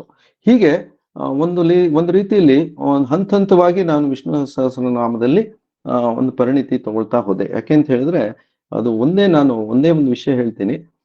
ನಾವು ಹೇಳ್ತೀವಿ ಇದು ಒಳ್ಳೇದು ಅಂತ ಹೇಳ್ತೀವಿ. ಅದಕ್ಕೆ ಸಾಕ್ಷೀಭೂತರಾಗಿ ನಾವೇ ಇದ್ರೆ ಒಳ್ಳೇದಲ್ವಾ? ನನಗೆ ನನ್ನ ಜೀವನದಲ್ಲಿ ಆದಂತ ಪರಿಣಾಮ ಮತ್ತೆ ಬದಲಾವಣೆ ನನಗೆ ಆಶ್ಚರ್ಯಕರವಾದ ಬದಲಾವಣೆ ತಂದಿದೆ ಅಂತ ಹೇಳ್ಬೋದು, ಸಕಾರಾತ್ಮಕವಾಗಿ ಎಲ್ಲಾ ವಿಷಯದಲ್ಲೂ. ಆಮೇಲೆ ಇನ್ನೊಂದು ನಾನು ನೋಡಿದ್ದೀನಿ, ಯಾವುದೇ ಒಂದು ರೀತಿಯ ನಮ್ಮ ತಾಳ್ಮೆ ಸಿಗುತ್ತೆ, ಮತ್ತೆ ಶಾಂತಿ ಸಿಗುತ್ತೆ, ಮತ್ತೆ ತೊಂದರೆಗಳನ್ನ ಎದುರಿಸುವ ಧೈರ್ಯ ಸಿಗುತ್ತೆ, ಪ್ರತಿಯೊಂದು ವಿಷ್ಣು ಸಹಸ್ರನಾಮದಿಂದ ಸಿಗುತ್ತೆ. ಅದರಲ್ಲಿ ಅನುಮಾನನೇ ಇಲ್ಲ. ಅದನ್ನ ನಾನು ಈ ಒಂದು ವೇದಿಕೆಯಲ್ಲಿ ಹೇಳಕ್ಕೆ ಇಷ್ಟಪಡ್ತೀನಿ. ಹೀಗೆ ನನ್ನ ಪ್ರೇರಣೆ ಆಗಿದ್ದು ಅಂತ ಹೇಳ್ಬೋದು. ಆಯ್ತು. ಈ ಚಕ್ರಪಾರಾಯಣ ಅಂತಾರಲ್ಲ, ಹಂಗಂದ್ರೆ ಏನು, ಯಾವಾಗ ಹೇಗೆ ಇದನ್ನ ಮಾಡ್ಬೋದು? ಚಕ್ರಪಾರಾಯಣ ಅಂತ ಹೇಳಿದ್ರೆ ಅದು ದಿವಸಕ್ಕೆ 11 ಬಾರಿ 11 ದಿವಸ 11 ಜನ ಸೇರಿ ಹೇಳಿದ್ರೆ ಬಹಳ ಒಳ್ಳೇದು. ಅದು ಚಕ್ರಪಾರಾಯಣ ಆಗುತ್ತೆ. ನಾನು ಮತ್ತೊಮ್ಮೆ ರಿಪೀಟ್ ಮಾಡ್ತೀನಿ. 11 ದಿನ 11 ದಿವಸಕ್ಕೆ 11 ಬಾರಿ 11 ಜನ ಸೇರಿದ್ರೆ ಒಳ್ಳೇದು. ಹಾಗಂತ ಹೇಳಿ 11 ಜನ ಕೆಲವು ಬಾರಿ ಸೇರಿಸ್ಲಿಕ್ಕೆ ಆಗೋದಿಲ್ಲ. ಒಬ್ರೇ ಮಾಡ್ಬೋದು, ಇಬ್ರೇ ಮಾಡ್ಬೋದು. ಆದ್ರೆ ನಿಯಮ ಏನಪ್ಪಾ ಅಂತಂದ್ರೆ 11 ದಿವಸಕ್ಕೆ 11 ಬಾರಿ 11 ದಿವಸ ಇದು ಕಂಟಿನ್ಯೂಸ್ ಆಗಿ, ಅಂದ್ರೆ ನಿರಂತರವಾಗಿ ಮಾಡ್ಬೇಕು. ಇದು ಬೇಸಿಕ್ ರೂಲ್. ಇದನ್ನ ನಮ್ಮ ಈ ಕಾನ್ಸೆಪ್ಟ್ ನ ನಮ್ಗೆ ಎಲ್ಲರೂ ಕೊಟ್ಟವರು ನಮ್ಮ ಗುರುಗಳಾದ ಡಾಕ್ಟರ್ ಅರಳುಮಲ್ಗಿ ಪಾಸಾರ್ತಿ ಅವರು. ಅವ್ರು ಹೇಳೋ ಪ್ರಕಾರ ಈ ವಿಷ್ಣು ಸಹಸ್ರನಾಮ ಚಕ್ರ ಪಾರಾಯಣ ಯಾರು ಮಾಡ್ತಾರೆ ಅಲ್ಲಿ ನಮ್ಮ ಭಗವಾನ್ ಮಹಾವಿಷ್ಣುವಿನ ಸುದರ್ಶನ ಚಕ್ರ ಅಲ್ಲಿ ಸ್ಥಾಪಿತವಾಗುತ್ತೆ. ಅವರಲ್ಲಿರುವ ಕಷ್ಟ ತೊಂದರೆಗಳು ಎಲ್ಲವೂ ಕೂಡ ನಿವಾರಣೆ ಆಗುತ್ತೆ. ಅದರಿಂದ ಅದನ್ನು ನಿರಂತರವಾಗಿ ಯಾರು ಒಂದು ಮನಸ್ಪೂರ್ವಕವಾಗಿ ಭಕ್ತಿಪೂರ್ವಕವಾಗಿ ಮಾಡ್ತಾರೆ ಅವರಿಗೆ ಎಲ್ಲಾ ತೊಂದರೆಗಳು ನಿವಾರಣೆ ಆಗುತ್ತೆ ಎಂಬ ಒಂದು ವಿಷಯವನ್ನ ಹೇಳಿದ್ದಾರೆ. ಆಮೇಲೆ ನಾವು ಈ ಚಕ್ರ ಅನ್ನೋದು ಈ ರೀತಿ 11 ದಿವಸ ಮಾಡಿದ್ರೆ ಅದು ಒಂದು ಚಕ್ರ ಆಗುತ್ತೆ. ಇದೇ ರೀತಿಯ 11 ಚಕ್ರ ಮಾಡಿದ್ದೆ ಅಂದ್ರೆ ಈಗ ಒಂದು ಚಕ್ರ ಅಂದ್ರೆ 11 ದಿವಸ, ಈಗ ಇನ್ನೊಂದು ಚಕ್ರ ಮಾಡಿದ್ರೆ ಮತ್ತೊಂದು 11 ದಿವಸ, ಹೀಗೆ ನಾವು ಒಟ್ಟು 11 ಚಕ್ರಗಳನ್ನು ಮಾಡಿದ್ದೆ ಆದ್ರೆ ಅದನ್ನು ಮಹಾನಾರಾಯಣ ಚಕ್ರ ಅಂತ ಕರೀತಾರೆ. ಈಗ ಒಂದು ಚಕ್ರ ಮಾಡಿದ್ರೆ ನಾರಾಯಣ ಚಕ್ರ, ಆದ್ರೆ ಮುಂದಿನ ಇದರಲ್ಲಿ ಇದು ನಾರಾಯಣ ಚಕ್ರ ಅಂತ ಕರೀತಾರೆ. 11 ಚಕ್ರಗಳನ್ನು ಮಾಡಿದ್ರೆ ನಾರಾಯಣ ಚಕ್ರ ಆಗುತ್ತೆ. ಇನ್ನೂ ಇದೇ ರೀತಿ ಮಾಡ್ತಾ ಹೋದ್ರೆ ಮಹಾನಾರಾಯಣ ಚಕ್ರವನ್ನು ಕೂಡ ತಲುಪಬಹುದು. ಇದು ಒಂದು ಬೇಸಿಕ್ ರೂಲ್ಸ್. ಸೊ ಅಲ್ಲಿಗೆ 11 ಚಕ್ರ 11 ದಿವಸ 11 ಜನ 11 ಬಾರಿ ದಿವಸಕ್ಕೆ 11 ಬಾರಿ ಮಾಡಿದ್ರೆ ಒಂದು ಚಕ್ರ ಆಗತ್ತೆ. ಇದು ಚಕ್ರಪಾರಾಯಣ. ಇದು ನಾವು ಈಗಾಗ್ಲೇ ನಮ್ಮ ಮೈಸೂರಿನಲ್ಲಿ 3ನೇ ಚಕ್ರ ಕೂಡ ಮುಗಿಸಿದೀವಿ ನಾವು. 3ನೇ ಚಕ್ರ ಅಂತ ಹೇಳಿದ್ರೆ ಇದು ಮೊನ್ನೆ ಆಯ್ತು. ನಾನು ಫೋಟೋ ಕಳಿಸ್ತಾ ಇದ್ದೆ ನಮ್ಮ ಸಮಾನ ಮನಸ್ಕರು ಇದರಲ್ಲಿ ಪ್ರತಿನಿತ್ಯ ಹಾಕಿದ್ದೀನಿ. ನಾವು ಪ್ರತಿನಿತ್ಯ ಕೂಡ ನಿರಂತರವಾಗಿ ಪಾರಾಯಣ ಮಾಡಿದ್ದೀವಿ. ಆದ್ರಿಂದ ನಮಗೆ ಅದ್ಭುತವಾದ ಅನುಭವ ಆಗಿದೆ ಅಂತ ಹೇಳ್ಬೋದು. ಅದನ್ನ ನಾನು ಹೇಳ್ಬೇಕು ಅಂತ ಹೇಳಿದ್ರೆ ಅದು ಯಾರು ಆ ರೀತಿ ಪಾರಾಯಣ ಮಾಡ್ತಾರೆ ಅವ್ರಿಗೆ ಅದರ ವಿಷಯ ಚೆನ್ನಾಗಿ ಗೊತ್ತಾಗುತ್ತೆ. ನಮ್ಮ ಅನುಭವವನ್ನ ಹೆಚ್ಚಾಗಿ ನಾವು ಶೇರ್ ಮಾಡ್ಲಿಕ್ಕೆ ಆಗೋದಿಲ್ಲ, ಆದ್ರೆ ಖಂಡಿತ ಅದು ನಮಗೆ ಪಾಸಿಟಿವ್ ಅನುಭವಗಳಾಗಿದೆ, ಸಕಾರಾತ್ಮಕ ಅನುಭವಗಳಾಗಿದೆ. ಆಮೇಲೆ ಇನ್ನೊಂದು ಆಶ್ಚರ್ಯಕರ ವಿಷಯ ಏನಂತಂದ್ರೆ ಪ್ರತಿನಿತ್ಯ ಅನ್ನುವಾಗಿ ಭಗವಂತನ ಫೋಟೋ ಏನಿದೆ, ವಿಷ್ಣು ಭಗವಾನ್ ಫೋಟೋ ಇಂದ ಪ್ರತಿನಿತ್ಯ ಪ್ರಸಾದ ರೂಪದಲ್ಲಿ ನಮ್ಗೆ ಪಾರಾಯಣ ಮಾಡುವಾಗ ಹೂ ಕೂಡ ಬಿದ್ದು ನಮ್ಗೆ ಪ್ರಸಾದ ರೂಪ ಸಿಕ್ಕಿದೆ. ಇದು ಒಂದು ನಮ್ಗಾದಂತಹ ಅದ್ಭುತ ಅನುಭವ. ಸೊ ಇದು ವಿಷ್ಣು ಸಹಸ್ರನಾಮ ಚಕ್ರ ಪಾರಾಯಣದಿಂದ ನಮ್ಗೆ ಏನೇನ್ ಬೇಕೋ ಮನುಷ್ಯ ಏನ್ ಬಯಸ್ತಾನೆ ಅದೆಲ್ಲ ಬರುತ್ತೆ. ನೀವ್ ಹೇಳಿದ್ರಿ ನೀವು ನೋಡಕ್ ಚೆನ್ನಾಗಿದ್ರಿ, ಅದೆಲ್ಲ ನಮ್ಮ ಸೃಷ್ಟಿ ಅಲ್ಲ, ಭಗವಂತನ ಸೃಷ್ಟಿ. ಆದ್ರೆ ಒಂದು ವಿಷಯ ಅಂತೂ ನಿಜ, ಒಂದು ವೇಳೆ ವಿಷ್ಣು ಸಹಸ್ರನಾಮ ಪಾರಾಯಣ ಮಾಡಿದ್ದೆ ಆದ್ರೆ ನಿರಂತರವಾಗಿ ಅವರಿಗೆ ಅರಿವಿಲ್ಲದಂತೆ ಅವರ ಮನಸ್ಸಿನಲ್ಲಿ ಅವ್ರ ಮನಸ್ಸಿನ ಎಲ್ಲ ಕಲ್ಮಶಗಳು ಹೊರಟೋಗುತ್ತೆ. ಜೊತೆಗೆ ಅವ್ರ ಮುಖದಲ್ಲಿ ಈ ಅದ್ಭುತವಾದ ಒಂದು ತೇಜಸ್ಸು ಬರುತ್ತೆ. ಅದರಲ್ಲಂತೂ ಅನುಮಾನ ಇಲ್ಲ. ಅದು ನಮ್ಮಲ್ಲಿ ಈಗಾಗಲೇ ಪಾರಾಯಣ ಮಾಡ್ತಾ ಇರೋರ್ಗೆಲ್ಲ ಅನುಭವ ಆಗಿದೆ, ಅಷ್ಟು ಹೇಳ್ಬೋದು. ಅದರ ಚಕ್ರಪಾಣಿ ಅಂದ್ರೆ 1331 ಬಾರಿ ಹೇಳೋದನ್ನ ನೀವು ಚಕ್ರಪಾರಾಯಣ ಅಂತೀರಾ. ನಾರಾಯಣ ಪಾರಾಯಣ ಅಂದ್ರೆ 14,641 14,641 ಬಾರಿ ಹೇಳಿದಾಗ ಅದು ನಾರಾಯಣ ಆಗತ್ತೆ. ಆಯ್ತು. ಇವಾಗ ವಿಷ್ಣು ಸಹಸ್ರನಾಮ ಬೇರೆ ಬೇರೆ ನಕ್ಷತ್ರದವರು ಬೇರೆ ಬೇರೆದನ್ನ ಹೇಳ್ಬೇಕು ಅಥವಾ ಹೇಳ್ಬಹುದು. ನನ್ನ ನಕ್ಷತ್ರ ಏನಿದೆ ಅದಕ್ಕೆ ಸರಿಯಾಗಿ ಇದನ್ನ ಹೇಳ್ತೀನಿ ಅಂತೆಲ್ಲ ಇದೆ. ಅದು ನಿಜವೇ? ಅದು ಸರಿಯೇ? ಪೂರ್ತಿ ಹೇಳ್ಬೇಕು ಅನ್ನೋದು ನಿಜ. ಆವಾಗ ಸಂಪೂರ್ಣವಾದ ಒಂದು ಪುಣ್ಯ ಬರುತ್ತೆ, ಮೋಕ್ಷ ಪ್ರಾಪ್ತಿ ಆಗುತ್ತೆ, ಅಥವಾ ನಮ್ಗೆ ಬೇರೆ ಬೇರೆ ವಿಚಾರಗಳು ನಮ್ಗೆ ಏನ್ ಬೇಕು ಅದು ಸಿಗುತ್ತೆ, ಅದೆಲ್ಲ ಬೇರೆ ವಿಚಾರ. ಬಟ್ ಈ ನಕ್ಷತ್ರಕ್ಕೂ ಒಂದೊಂದು ಶ್ಲೋಕಕ್ಕೂ ಸಂಬಂಧ ಹೇಗೆ ಬಂತು, ಏನದು? ಅಲ್ಲ, ನಾನು ಈಗಾಗ್ಲೇ ಹೇಳಿದ್ದೀನಿ ಅದ್ರ ಬಗ್ಗೆ. ಏನಂತ ಹೇಳಿದ್ರೆ, ನಾವು ಈಗ ಯಾವ ರೀತಿ ಇದು ಏನಪ್ಪಾ ಅಂದ್ರೆ ಪಾರ್ಟ್ ಪೇಮೆಂಟ್ ತರ, ಅದು ಪಾರ್ಟ್ ಒಂದು ಪಾರ್ಟ್, ಅದು ಒಂದೊಂದು. ಈಗ ನಮ್ಮ ಈಗ ಪ್ರಾಣೇಶ್ವರು ಅದ್ರ ಬಗ್ಗೆ ಈಗಾಗ್ಲೇ ಹೇಳಿದ್ದಾರೆ ಅಂತ ಹೇಳಿದ್ನಲ್ಲ, ಅದು ನಾವು ಸುಮ್ಮನೆ ಕೈಕಾಲು ತೊಳ್ಕೊಂಡಾಗ ನಮ್ಗೆ ಏನ್ ಅನುಭವ ಆಗುತ್ತೆ ಅದೇ ರೀತಿ ಅಷ್ಟು ಮಾತ್ರ ಶುಚಿ ಆಗುತ್ತೆ. ಹಾಗೇನೆ ಬರೀ ಒಂದೊಂದು ನಕ್ಷತ್ರ ಪ್ರಕಾರ ಸ್ತೋತ್ರ ಹೇಳಿದ್ರು ನಮ್ಗೆ ಪೂರ್ಣ ಫಲ ಸಿಗೋಲ್ಲ. ಪೂರ್ಣ ಫಲ ಸಿಗೋದು ಏನಿದ್ರು ಸಂಪೂರ್ಣವಾಗಿ ಸ್ತೋತ್ರ ಹೇಳಿದಾಗ ಮಾತ್ರ. ಓಕೆ, ಇವಾಗ ವಿಷ್ಣು ಸಹಸ್ರನಾಮದ ಬಗ್ಗೆ ನೀವು ಡಾಕ್ಟರೇಟ್ ತಗೊಂಡಿದ್ದೀರಾ, ಅದ್ರ ಬಗ್ಗೆ ಸ್ವಲ್ಪ ಹೇಳ್ತೀರಾ? ನೀವ್ ಏನ್ ಬರೆದ್ರಿ, ಏನು, ಯಾಕೆ, ಎತ್ತ, ಏನಾದ್ರೂ ವಿಚಾರ ಇದೆ? ನಾನು ವಿಷ್ಣು ಸಹಸ್ರನಾಮದ ಡಾಕ್ಟರೇಟ್ ವಿಷಯ ನಾನು ತಗೊಂಡಿದ್ದು importance of Vishnu Sahasranama with special reference to wellness in spiritual literature ಅಂತ. ಇದು ಈಗೇನಾಗುತ್ತೆ, ಈಗ WHO ವರ್ಲ್ಡ್ ಹೆಲ್ತ್ ಆರ್ಗನೈಸೇಷನ್ ಏನಿದೆ, ವೆಲ್ನೆಸ್ ಅಂದ್ರೆ ಏನು ಅಂತ ಒಂದು ಡೆಫಿನೇಷನ್ ಕೊಟ್ಟಿದೆ.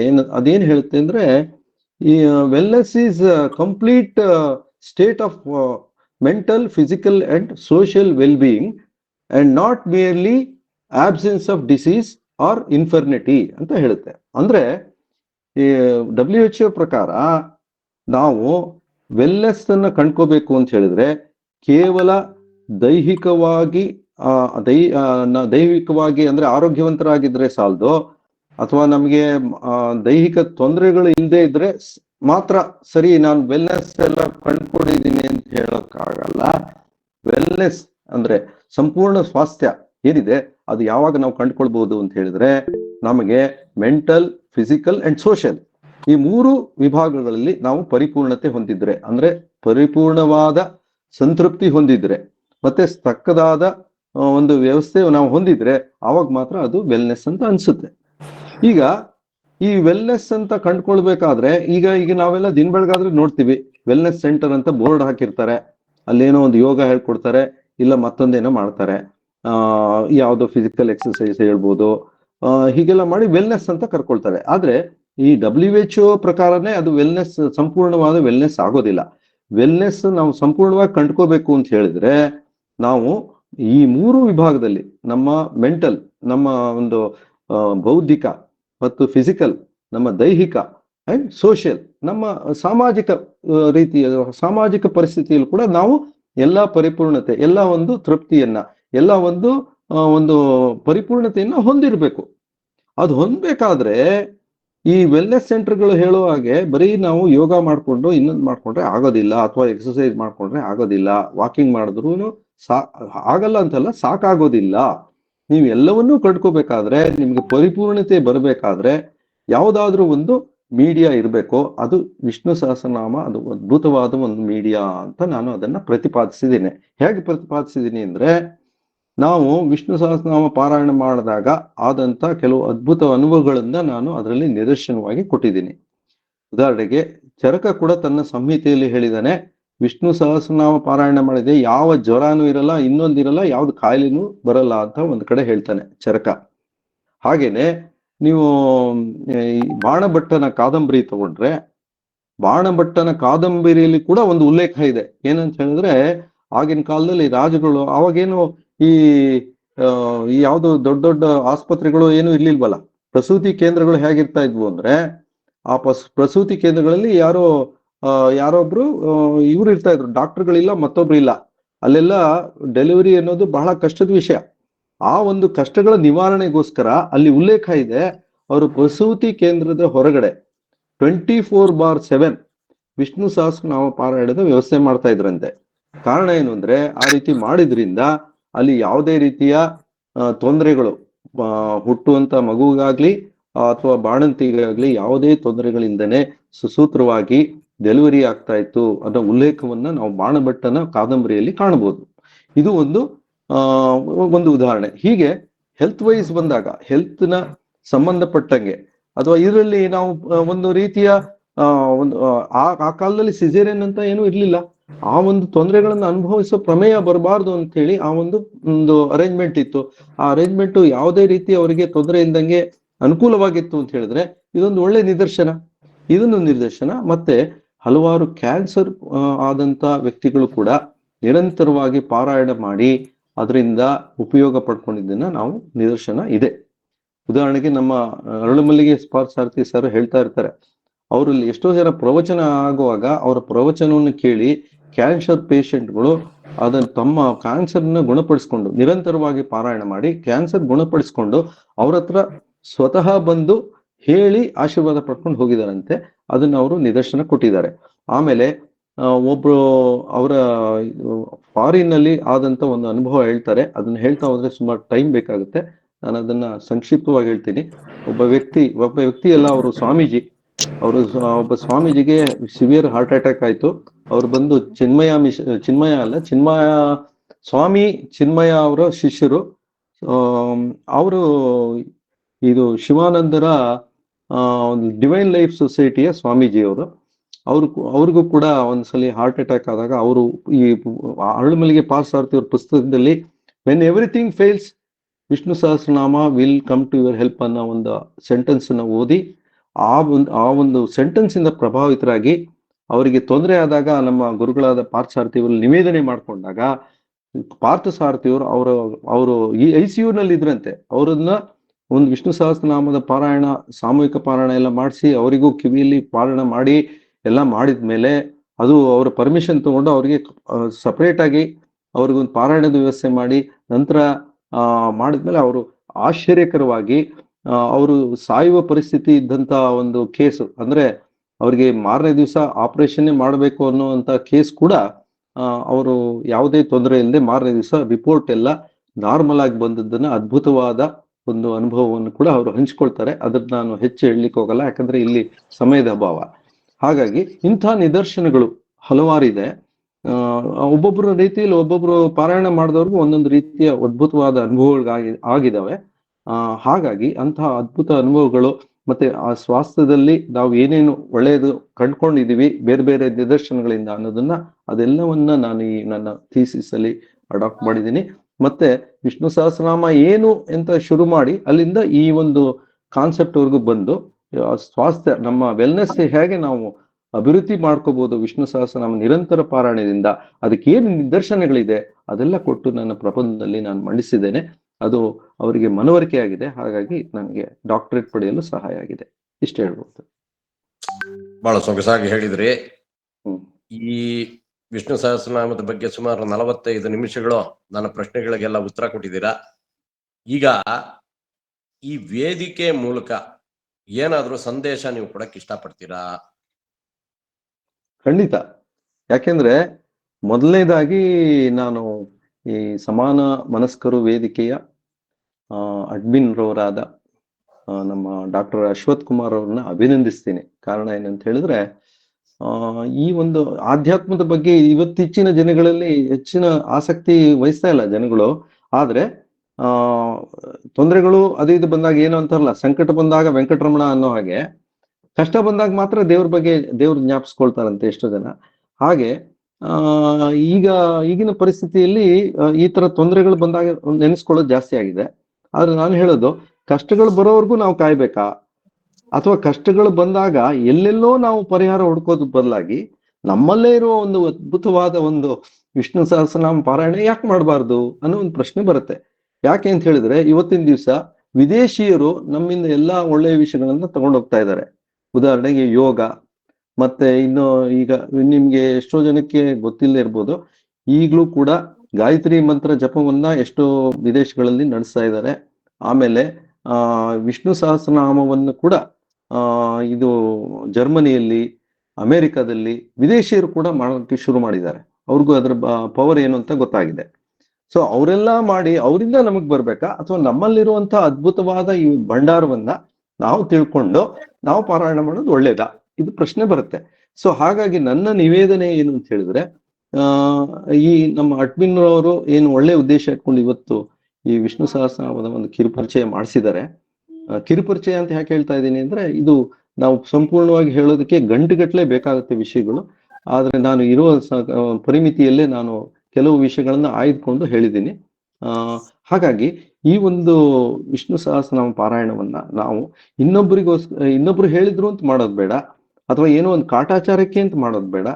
ನಾವು ಮನಸ್ಪೂರ್ವಕವಾಗಿ ಇದೊಂದು ನಮ್ಮ ಕರ್ತವ್ಯ, ಇದಕ್ಕಾಗಿ ನಾವು ದಿನದ ಅರ್ಧ ಗಂಟೆಯನ್ನು ತೆಗೆದಿಡಬೇಕು. ತೆಗೆದಿಟ್ರೆ ನಮಗೆ ಒಳ್ಳೇದು, ನಾವು ಒಳ್ಳೇದಾಗತ್ತೆ, ಇದು ನನಗೆ ಸಂಪೂರ್ಣವಾದ ನಂಬಿಕೆ ಇದೆ ಅಂತ ಹೇಳಿಕ್ ಮಾಡಿದ್ದೆ ಆದ್ರೆ ಖಂಡಿತ ಅದರ ಫಲ ಸಿಗುತ್ತೆ. ಇದು ನನ್ನ ಒಬ್ಬನ ಅಭಿಪ್ರಾಯ ಅಲ್ಲ. ಸಹಸ್ರಾರು ಜನ ಇವತ್ತಿನ ದಿವಸ ವಿಷ್ಣು ಸಹಸ್ರನಾಮದಿಂದ ಪ್ರೇರಿತರಾಗಿ ಅದರಿಂದ ಫಲ ಪಡೆದುಕೊಂಡು ಅದರಿಂದ ಅವರಿಗೆ ಜೀವನದಲ್ಲಿ ನೆಮ್ಮದಿ, ಸುಖ, ಶಾಂತಿ, ಸಂಪತ್ತು ಎಲ್ಲವೂ ಲಭಿಸಿದೆ. ಅದರಲ್ಲಿ ಅನುಮಾನವೇ ಇಲ್ಲ. ಯಾಕೆಂತ ಹೇಳಿದ್ರೆ ಇವತ್ತೇನಾಗುತ್ತೆ, ನಾವು ಬರೀ ಸಂಪತ್ತು ಬಂದ್ರೂ ಉಪಯೋಗ ಇಲ್ಲ, ಬರೀ ಏನೋ ಒಂದು ಶಾಂತಿ ಅನ್ನಿಸ್ತೀವಿ, ಏನೋ ಶಾಂತಿ ಇದೆ ಆದ್ರೆ ಸಂಪತ್ತಿಲ್ಲ ಅಂತ ಹೇಳಿದ್ರು ಅಲ್ಲೂ ಒಂದು ಕೊರತೆ ಬರುತ್ತೆ. ಹೀಗೆ ಅದು ಶಾಂತಿ ಇದೆ ಅಂತ ಹೇಳ್ಕೊಳ್ಳೋದು ಮಾತ್ರ ಅಷ್ಟೇ, ಅಲ್ಲೊಂದು ಅಶಾಂತಿ ಬಂದ್ಬಿಡ್ತಲ್ಲ. ಆ ರೀತಿ ಒಂದೊಂದು ಅಶಾಂತಿಯಿಂದನೂ ಮನುಷ್ಯ ಕೊರಗುವ ಬದಲು ನಮ್ಗೆ ದೇವರು ಏನು ಅನುಕೂಲ ಮಾಡ್ಕೊಟ್ಟಿದ್ದಾನೆ. ಈಗ ವಿಷ್ಣು ಸಹಸ್ರನಾಮ ಪಾರಾಯಣ ಏನು ಅಂತ ಕಷ್ಟದ್ದೇನು ಅಲ್ಲ. ಆಮೇಲೆ ಇನ್ನೊಂದು ಈಗ ವಿಷಯ ಹೇಳ್ತೀನಿ. ಏನಂತ ಹೇಳಿದ್ರೆ, ಎಷ್ಟೋ ಜನಕ್ಕೆ ಪಾರಾಯಣ ಮಾಡೋದು ಕಷ್ಟ ಅನಿಸ್ಬೋದು. 4 ಸರ್ತಿ ಜಯಲಕ್ಷ್ಮಿ ನಮ್ಮ MS ಸುಬ್ಬಲಕ್ಷ್ಮಿ ಅವರು ಹೇಳಿರುವಂತ ಪಾರಾಯಣ ನೀವು ಕೇಳಿದ್ರು ಸಾಕು, ಆಟೋಮೆಟಿಕ್ ಆಗಿ ನಮ್ಗೆ ಪಾರಾಯಣ ಮಾಡ್ಲಿಕ್ಕೆ ಬರುತ್ತೆ. ಆಮೇಲೆ ಕೆಲವ್ರು ಏನ್ ಅನ್ಕೊಂಡಿರ್ತಾರೆ, ನಾವೆಲ್ಲ ತಪ್ಪು ಹೇಳ್ಬಿಟ್ರೆ ಸಂಸ್ಕೃತ ಅಲ್ಲೇನೋ ತೊಂದರೆ ಆಗ್ಬೋದಾ ಹಾಗೆ ಹೇಗೆ ಅನ್ಕೊಂಡಿರ್ತಾರೆ. ನೋಡಿ, ಕೊನೆಯಲ್ಲಿ ಒಂದು ಶ್ಲೋಕ ಇದೆ, ಯದಕ್ಷರ ಪದಭ್ರಷ್ಟಂ ಮಾತ್ರಾಹೀನಂ ಚ. ಅದು ಆ ಶ್ಲೋಕದಲ್ಲಿ ನಾವು ಏನ್ ಹೇಳ್ತಾರೆ ಅಂದ್ರೆ, ನಾವು ಅಕ್ಷರಗಳಲ್ಲಿ ತೊಂದರೆ ಇದ್ರೆ, ನಿಮ್ಗೆ ಏನೇ ತೊಂದರೆ ಇದ್ರು ಅದನ್ನ ಕ್ಷಮಿಸಬೇಕು ನಾರಾಯಣ ಅಂತ ಹೇಳಿ ಕೇಳ್ಕೊಳ್ತೀವಿ. ಆಮೇಲೆ ವಿಸರ್ಗ ಬಿಂದು ಮಾತ್ರಾಣಿ ಪದಪಾದಾಕ್ಷರಾಣಿ ಚ ನ್ಯೂನಾನ್ ಚಾತಿರಿಕ್ತಾನೆ ಕ್ಷಮಸ್ವ ಪುರುಷೋತ್ತಮ. ಈ ಶ್ಲೋಕದಲ್ಲಿ ನಾವು ಪುರುಷೋತ್ತಮನನ್ನ ಬೇಡ್ಕೊಳ್ತಾ ಇದ್ದೀವಿ. ಏನಂತ ಹೇಳಿದ್ರೆ, ನಮ್ಗೇನೇ ನಾನು ಈ ಪಾರಾಯಣದಲ್ಲಿ ಏನಾದ್ರೂ ಹೆಚ್ಚು ಕಮ್ಮಿ ಆಗಿದ್ರೆ, ಒಂದು ಅಕ್ಷರಗಳು ಬಿಟ್ಟೋಗಿದ್ರೆ, ಮತ್ತೊಂದಾಗಿದ್ರೆ ಅದನ್ನ ಕ್ಷಮಿಸ್ಬಿಡಪ್ಪ ಅಂತ ಕೇಳ್ಕೊಳ್ತೀವಿ. ಅಲ್ಲಿಗೆ ಕ್ಷಮೆ ಇರುತ್ತೆ. ಹಾಗಾಗಿ ಯಾರು ಇದರಲ್ಲಿ ಮನಸ್ಸಲ್ಲಿ ಆತಂಕ ಇಟ್ಕೊಳ್ಳೋದು ಬೇಡ, ನಮ್ಗೆ ಆಗಲ್ಲ ಅನ್ಕೊಳ್ಳೋದು ಬೇಡ. ಖಂಡಿತವಾಗಿ ನಿರಂತರ ಪಾರಾಯಣ ಮಾಡಿದ್ದೆ ಆದ್ರೆ ದಿನದ ಅರ್ಧ ಗಂಟೆ, ಸಾಧ್ಯವಾದ್ರೆ ಹೆಚ್ಚಿಡಿ. ಆಮೇಲೆ ಕೆಲವರಿಗೆ ಈಗ ನಂತರ ರಿಟೈರ್ ಆದವ್ರಿಗೆ ಇನ್ನೂ ಸಮಯ ಇದೆ ಅಂತ ಹೇಳಿದ್ರೆ ನೀವು ಚಕ್ರಪಾರಾಯಣ ಮಾಡಿ. ಚಕ್ರಪಾರಾಯಣದಿಂದ ಬಹಳ ಒಳ್ಳೇದಿದೆ. ಏನಾದ್ರೂ ಡೀಟೇಲ್ಸ್ ಬೇಕು ಅಂದ್ರೆ ನನ್ನ ನಂಬರ್ಗೆ ಫೋನ್ ಮಾಡಿದ್ರೆ ಖಂಡಿತ ಯಾವುದೇ ಟೈಮಲ್ಲಿ ನಾನು ಅದ್ರ ಬಗ್ಗೆ ವಿವರ ಕೊಡ್ಲಿಕ್ಕೂ ತಯಾರು, ಮತ್ತೆ ಅದು ಯಾವ ರೀತಿ ಮಾಡ್ಬೇಕು ಅಂತ ಹೇಳಲಿಕ್ಕೂ ತಯಾರು. ನಾನು ಈಗಾಗ್ಲೇ ಹೇಳಿದೆ, ಬರೀ 11 ಜನ ಮಾತ್ರ ಬೇಕು ಅಂತಿಲ್ಲ, 11ಕ್ಕಿಂತ ಹೆಚ್ಚು ಜನ ಮಾಡ್ಬೋದು, ಅಥವಾ 11ಕ್ಕಿಂತ ಕಡಿಮೆ ಜನ ಕೂಡ ಮಾಡ್ಬೋದು. ಅವ್ರಿಗೆ ಮನ್ಸಿರ್ಬೇಕಷ್ಟೇ, ಮಾಡುವ ಒಂದು ಸಮಯ ಒಂದು ಮೀಸಲಾಗಿಡ್ಬೇಕು. ಖಂಡಿತ ಅದರಿಂದ ಒಳ್ಳೇದಾಗತ್ತೆ. ವಿಷ್ಣು ಸಹಸ್ರನಾಮ ಪಾರಾಯಣ ಮಾಡಿ ಯಾರು ತೊಂದರೆ ಆದವರು, ಏನು ಫಲ ಸಿಗದೆ ಇರೋರು ಯಾರು ಇಲ್ಲ ಅಂತ ಹೇಳ್ಬೋದು. ಒಂದು ವೇಳೆ ಫಲ ಸಿಕ್ಕಿಲ್ಲ ಅಂದ್ರೆ ಅವರಲ್ಲೇ ಏನೋ ದೋಷ ಇರ್ಬೋದು. ಯಾಕೆ ಅಂತ ಹೇಳಿದ್ರೆ, ನಾನು ಈಗಾಗ್ಲೇ ಹೇಳಿದೆ, ನಾವು ಮನಸ್ಸನ್ನ ದೇವರಲ್ಲಿ ಕೇಂದ್ರೀಕರಿಸಬೇಕೇ ಹೊರತು ಅದು ಇದು ಯೋಚನೆ ಮಾಡ್ಕೊಂಡು ಏನೋ ಒಂದು ಯಾರೋ ಹೇಳಿದಾರಪ್ಪ ನಾನು ಪಾರಾಯಣ ಮಾಡ್ತೀನಿ ಅಂತ ಮಾಡಿದ್ರೆ ಅದರಿಂದ ಫಲ ಸಿಗುತ್ತೆ ಅಂತ ಹೇಳಲಿಕ್ಕಾಗಲ್ಲ. ಹಾಗಾಗಿ ಸಮಾನ ಮನಸ್ಕರು, ನನ್ಗೆ ಬಹಳ ಖುಷಿ ಆಯ್ತು. ಸುಮಾರು ಜನ ಇವತ್ತು ಈ ಒಂದು ವೇದಿಕೆಯಲ್ಲಿ ಒಟ್ಟಾಗಿದ್ದೀರಾ. ಸುಮಾರು ವಿಷಯಗಳನ್ನ ನನಗೆ ಸಾಧ್ಯವಾದಷ್ಟು ಮಟ್ಟಿಗೆ ವಿಷಯಗಳನ್ನ ಹೇಳಿದ್ದೀನಿ ಅಂತ ಭಾವಿಸ್ತೀನಿ. ಹಾಗೂ ನಿಮ್ಗೆ ಏನಾದ್ರು ಅನುಮಾನಗಳಿದ್ರೆ ನೇರವಾಗಿ ನೀವು ನನ್ನನ್ನು ಸಂಪರ್ಕಿಸ್ಬೋದು. ಮತ್ತೆ ನಮ್ಮ ಗ್ಲೋಬಲ್ ವಿಷ್ಣು ಸಹಸ್ರನಾಮ ವೇದಿಕೆಯಿಂದ ನಾವು ಯಾವುದೇ ರೀತಿಯ ಸಹಕಾರ ಕೊಡ್ಲಿಕ್ಕೂ ನಾವು ತಯಾರಿರ್ತೀವಿ. ಹಾಗಾಗಿ ಇವತ್ತಿನ ಕಾರ್ಯಕ್ರಮ ನಿಮ್ಮೆಲ್ರಿಗೂ ತಲುಪಿದ್ರೆ, ನಿಮ್ಮೆಲ್ರಿಗೂ ಒಂದು ಸ್ವಲ್ಪ ಮಾಹಿತಿ ಏನಾದ್ರು ಸಿಕ್ಕಿದ್ರೆ ನಾನು ನಿಜಕ್ಕೂ ಧನ್ಯನಾಗಿದ್ದೇನೆ ಅಂತ ಭಾವಿಸ್ತೀನಿ. ಮತ್ತೆ ಈ ಸಂದರ್ಭದಲ್ಲಿ ನಮ್ಮ ಈ ಒಂದು ಸಮಾನ ಮನಸ್ಕರು ಬಳಗದವರಿಗೆ ಎಲ್ಲರಿಗೂ ಒಳ್ಳೇದಾಗ್ಲಿ ಅಂತ ಆಶಿಸ್ತಾ, ಈ ಒಂದು ಕಾರ್ಯಕ್ರಮವನ್ನು ಆಯೋಜಿಸಿದ ನಮ್ಮ ಅಡ್ಮಿನ್ ರವರು ಕೂಡ, ನನ್ನ ಡಾಕ್ಟರ್ ಅಶ್ವಥ್ ಕುಮಾರ್ ಅವರು ಕೂಡ ನನ್ನ ಧನ್ಯವಾದಗಳನ್ನು ಅರ್ಪಿಸ್ತೇನೆ. ಶುಭಂ ಭವತ್.